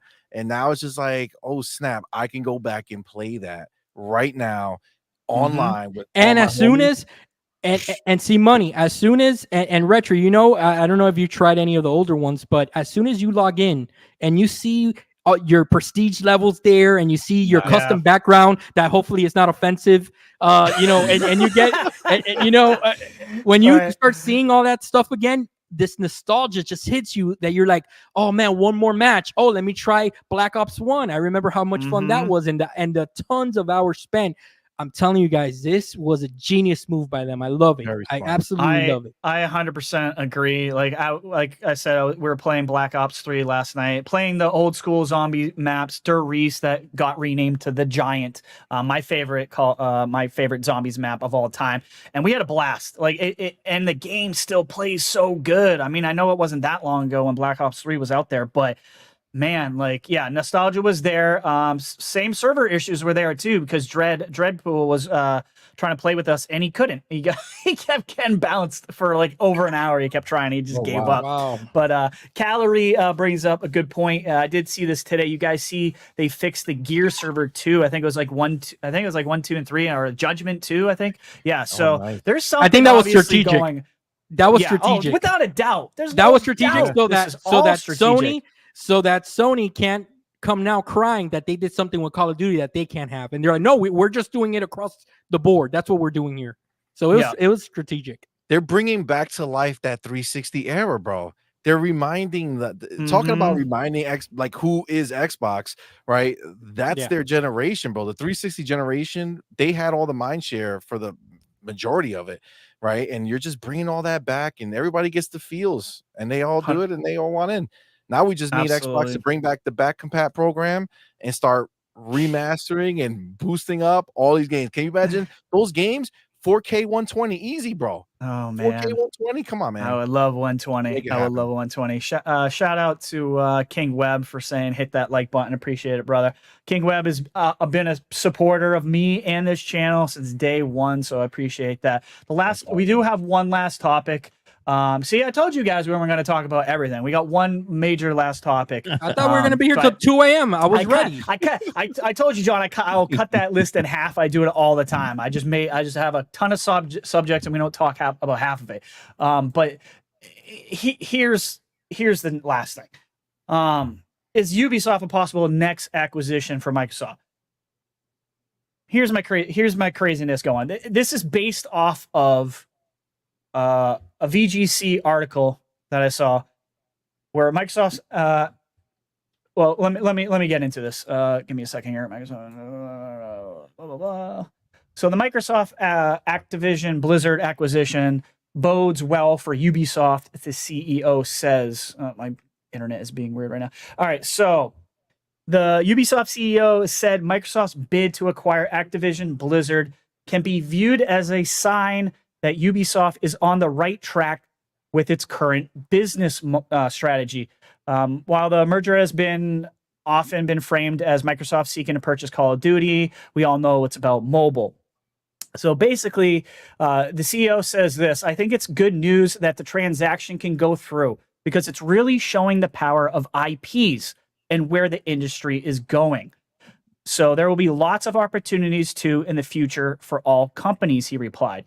Also, it's also showing the value of IPs that can now be on console and PC, but also mobile and become more worldwide brands. And when we say worldwide, it's really everywhere in the world. And that's a fantastic opportunity. And Microsoft is saying that the mobile part of the Activision deal is important. He continues, so all the investment we are making to be stronger on mobile are also in line with that. So all those elements will help the value of the company to grow. Now, this is coming from Ubisoft. I personally am not a fan of Microsoft even looking at these guys, but it kind of feels like, I don't know, he might not be saying, hey, look at us. We fit your portfolio of what you want, Microsoft. I don't know. We have Ubisoft, the same guys who canceled 3 unannounced games because they're doubling down on their big franchises like Assassin's Creed, Far Cry, Ghost Recon, Rainbow Six, and The Division. So they have a separate division that is making mobile games for these games right now. So I guess that's kind of why it brings me up to this question. Do you guys think Ubisoft might want to get purchased, and do you think Microsoft would even look at Ubisoft to acquire in the future? Probably not anytime soon. I'll start with you, John. You look like you're rearing to go. So, I think that everybody was on that Microsoft list, to be honest with you. I think they even had me for acquisition. But seriously, I think anybody, to be honest with you, any publisher is something that they would have an appetite for. We know what their current vision is. What order they're looking to kind of acquire here kind of depends on opportunity. What opportunity presents itself, just like ABK. Rumors and speculation is that they were in talks, ready to pull the trigger on Sega, and then the ABK thing happened overnight, and they had to take that deal because it's a once in a lifetime deal. I think that if Ubisoft was to sort of be like that again, it's a possibility. Why not? But I also think that PlayStation, if they have the opportunity to come in and kind of try to wiggle themselves in there, I think that they'll try. Ultimately, I think that they'll just be outbid by everybody else, to be honest with you. I think that the Amazons of the world, the Googles of the world will come in and just basically outbid them, so they're going to be out of luck with there. But I do think that someone eventually is going to end up with Ubisoft. I think that they're kind of signaling to the market that they're ready to be acquired, and this announcement kind of is that. It's kind of like saying, hey, what Microsoft did was a good thing, we're supportive of it. Kind of like that's Right. like they can't just say, hey, we're for sale, but they're kind of signaling it out there. And I'm gonna be honest with you, if Xbox or Microsoft, let's say that they can't acquire them, or they just don't see that they fit in to what they're looking at here, I can see Amazon easily doing it for Luna, to try to push Luna as a game service. Would they make their games exclusive to Luna and all that? I guess we'll have podcasts and conversations about that further down the line if that were to happen. Would I want Xbox to do it? I actually would prefer, if you give me the choice right now of between Sega and Ubisoft, I prefer Sega. I think that their catalog is a little bit more. It's not only because I'm a Sega fan at heart and I love Sonic and all that good stuff, but I just think that the synergies of the companies make more sense.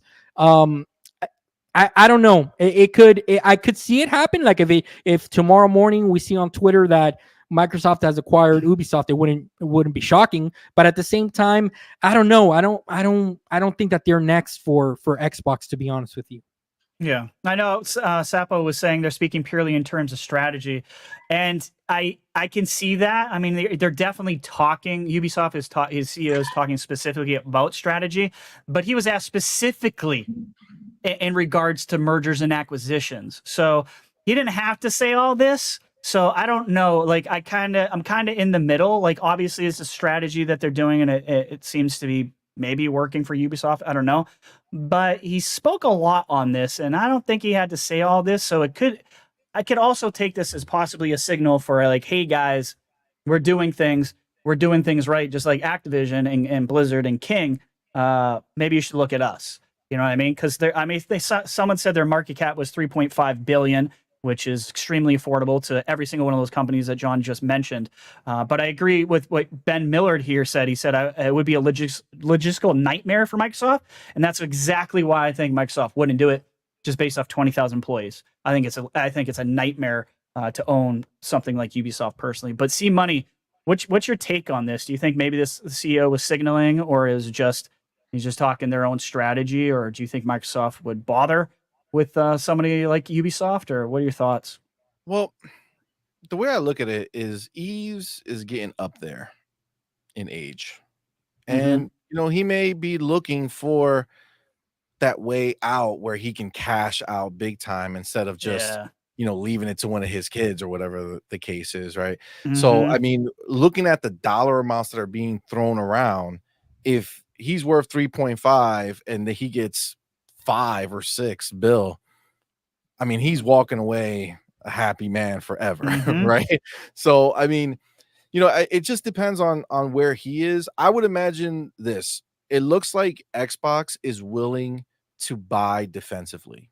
So if they hear that Sony is looking to buy Ubisoft, I could see a world where Phil's like, well, I don't think that's going to be a good luck for us if we don't have the next Assassin's Creed or the next, Division or whatever it is, right? So Right. I can see them doing that.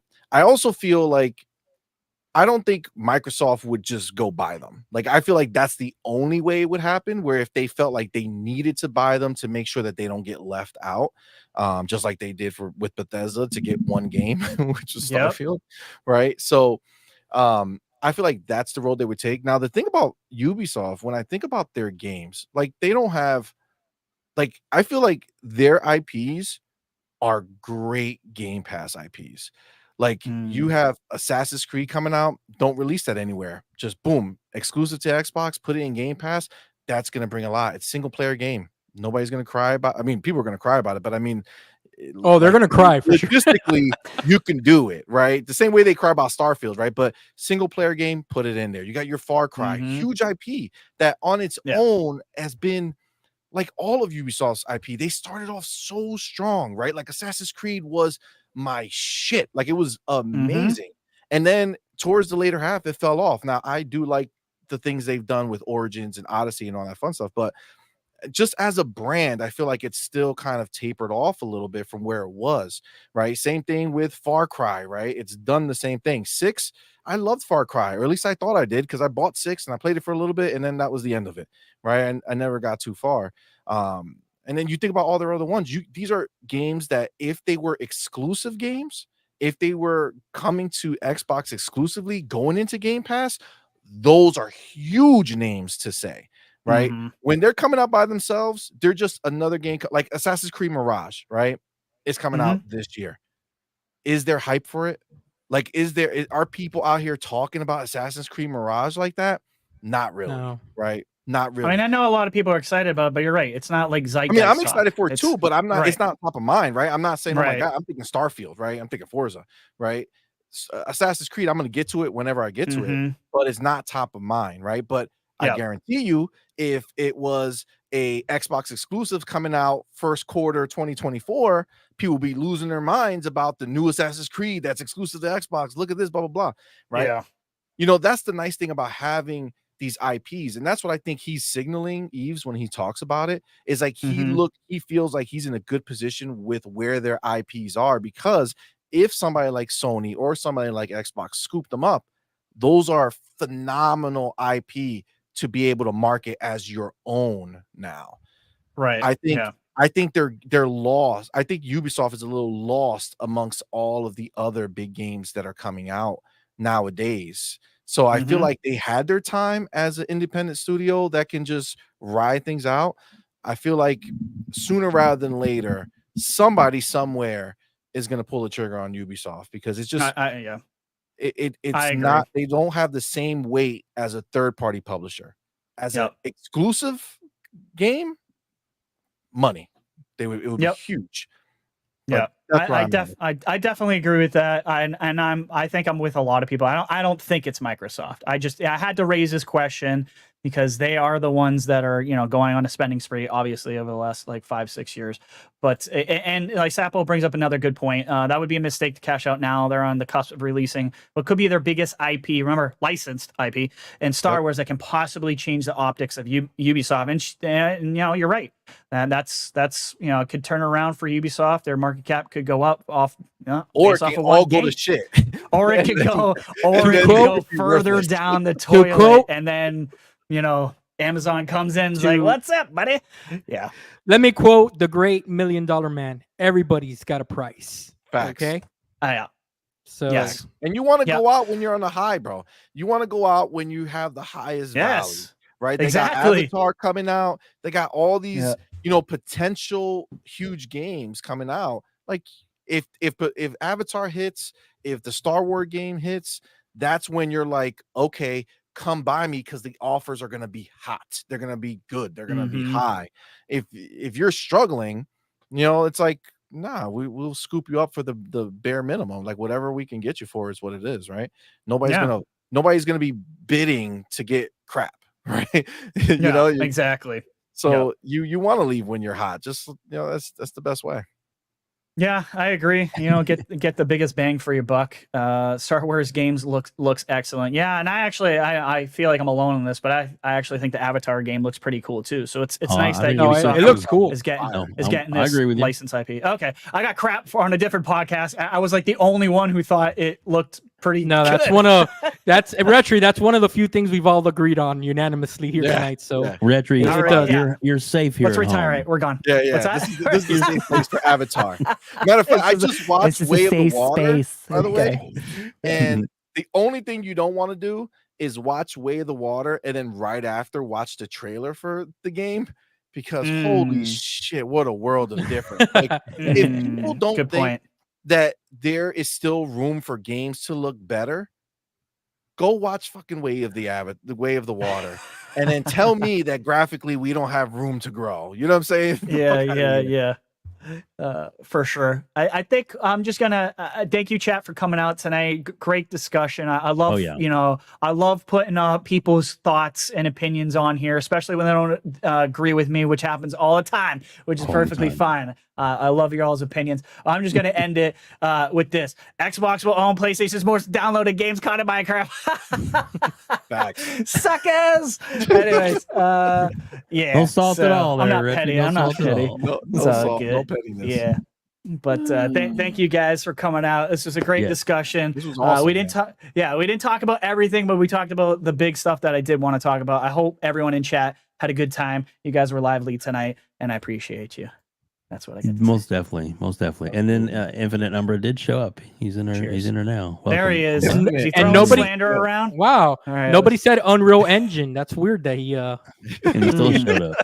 That's so funny. That stuttering engine from that team that can only run on the PS5 SSD. Oops. Yeah. Oh, that's gonna you made the egg list, on their Richie. face. You made the list. Shouldn't have said that. Goodness.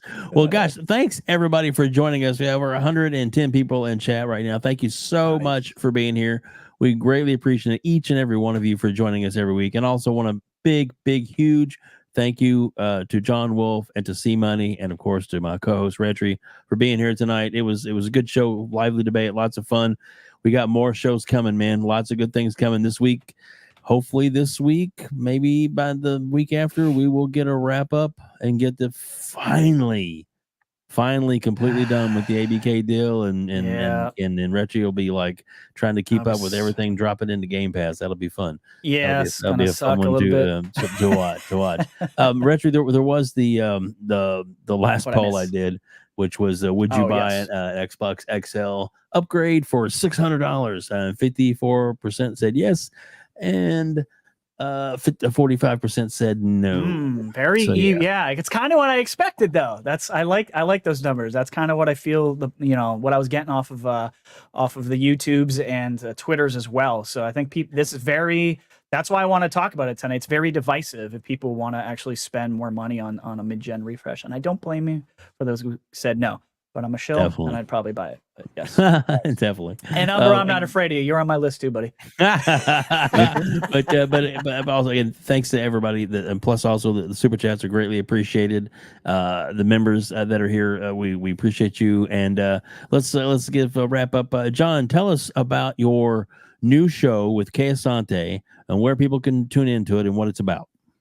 Yeah, so me and Kay Asante, we host the Gamers Playground every Monday at 7 p.m. We do roughly about an hour and a half, no more than that, where we kind of take a topic in the PC space.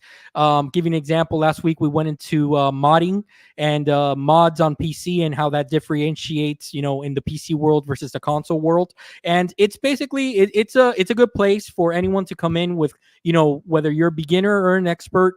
I'm considered, a beginner in the PC space. Kay Asante is, the expert. So, well, he's considered, high level when it comes to stuff like that. So we have a lot of technical discussions. We're going to be discussing graphic cards, VRAM, all that good stuff. We're basically tearing down the walls of those things that you hear around, all the podcasts and all the, discussions where, oh, do you want to spend your day downloading drivers or playing games? It's not a thing, guys. Like, I mean, come on. So we're these graphic manufacturers, these graphic card manufacturers have made a lot of strides with their software and stuff like that. And it's basically a show just to come in. We speak PC talk, man, and it's a great time for about an hour and a half. We do get slanderous a little bit on that show too. So if you enjoyed some of my thoughts and and back and forth, you're gonna get some of that too with Kay Asante. And hit me up on Twitter, guys. Steam, Xbox, John Wolf, exactly how it's spelled. Thank you all so much. It's been a pleasure. Cmoney, first podcast, RHETRI as well. WebDave, always good to podcast with you, sir. Thank you very much. I'm also going to put the link to Kay Asante's their YouTube channel right now. And he has he has the Gaming Circle podcast, but then he has the new show with you as well. And I think it's pretty awesome. I've watched several episodes, and I'm very impressed because I mean it's a topic that can really be over people's heads, but you guys do make it a point to make it dumbing it down for the rest of us. Well, appreciate it down, but they make it to where it's more understandable and maybe make somebody more comfortable to try upgrading something themselves as opposed to I couldn't do that, kind of thing. I think it's cool. Don't be a missionary gamer, guys. Expand your horizons. Try different things. It can't be the same console every night of the week, guys. Come on, man. Oh my god. Yeah, or at least spit on it first. Okay. So anyway, oh my god. And on that note, we have sorry. And we're canceled. Cmoney's like, thanks for the handoff on that one.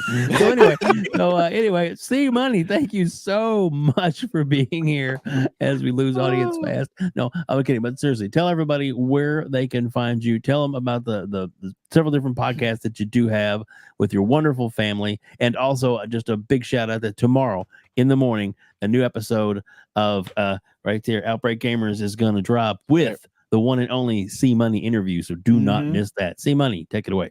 Absolutely. First of all, guys, thank you so much for having me on. This was 100%. fun.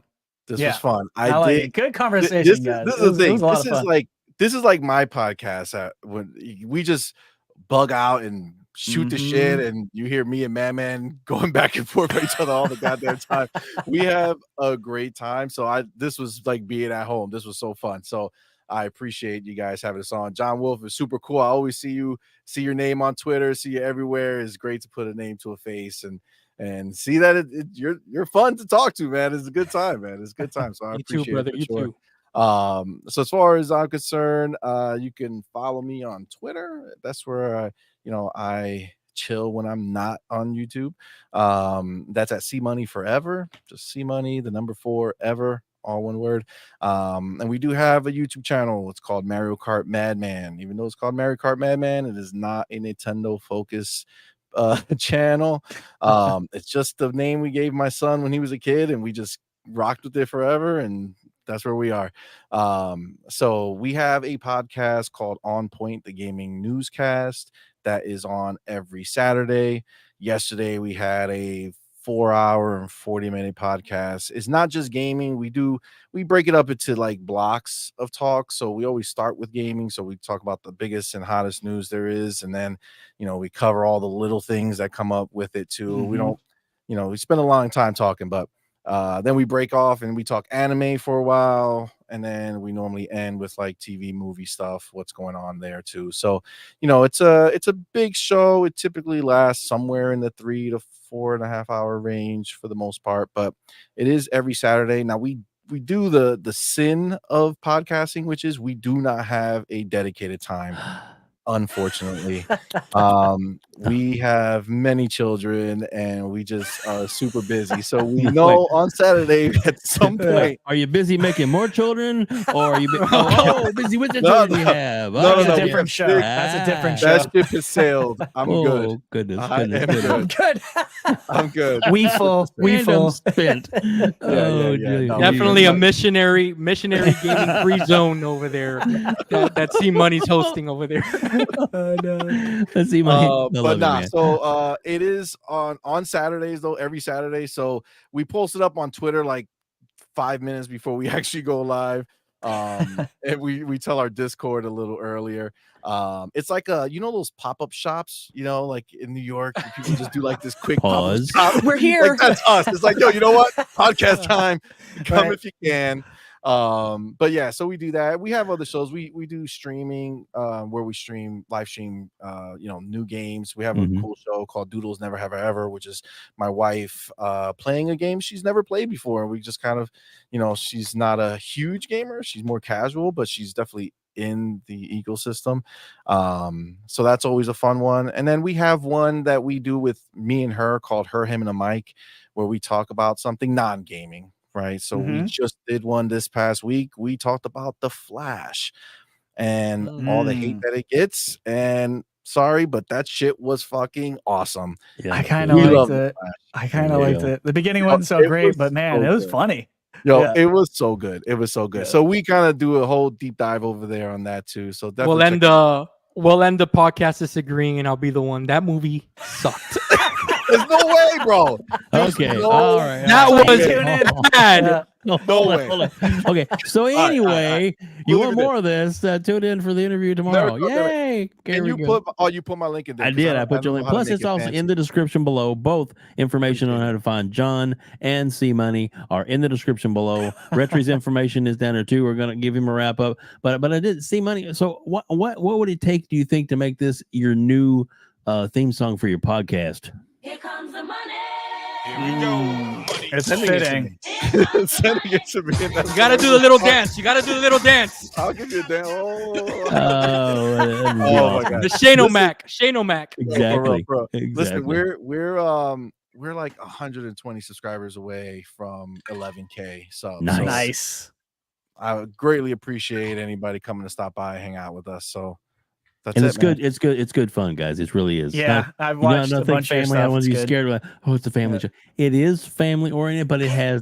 Trust me. It's like the real kids aren't family little oriented. kids. Okay. You know what I'm saying? Right. Like the way you really talk to your realness. 16-year-old son. You know what I'm saying? Exactly. Yeah. Go clean your room. No, I'm kidding. Yeah. Anyway, goodness. RHETRI, dude, thank you for being here and putting up with me as well. So please tell everybody where they can find you. Yeah, you guys can find me Game Pass _daily and Game Pass Daily on YouTube. I just put it in the chat, so please subscribe to that if you guys want. And of course, every Tuesday with that guy, the Umbra guy who thinks he can sing well, Xbox Factor podcast on Tuesdays at 12 p.m. Eastern Standard Time with Boom, Umbra, and Danny. I just give them crap because I love them. So yeah, but yeah, thank you guys for coming out, chat. It was a ton of fun. Thank you, John and Cmoney. This is a great episode. I love the banter, and I'm here for it. So good times, and of course, thank you, Dave. Well, I know. Thank you, man. Thanks to everybody for being here and for joining us tonight. Such a great time. Good show. Good fun. We love this community and all the people that it bring, and we are just blessed to be able to get some amazing guests like we have tonight, and hopefully. Just to let you guys know, and it's both of y'all's first time on this show, and you both will have an invite to come back again. Hopefully you'll want to at some point. So please, Absolutely, like I said, just love it, man. You guys are all fantastic. And thank you everybody for joining us. Don't forget, tomorrow there is a new episode will drop on this channel right here, right where you're at. Subscribe, and also the subscribe button. When you go to Cmoney's, make sure you hit the bell icon. That way you won't miss his shows. Whenever they drop, you'll know when they'll be like, hey, notification, new show I need to watch. There you go. So that's the best way to take care of that. Cammy, good seeing you out there. Welcome. Psychonaut, good to see you. Punty, oh my goodness, so many.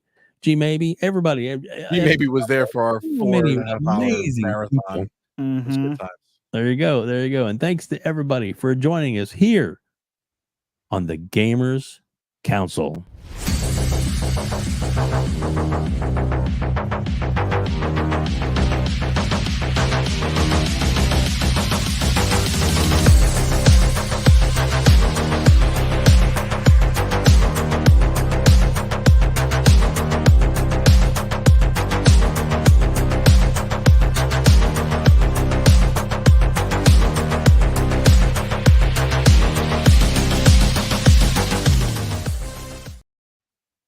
Game over.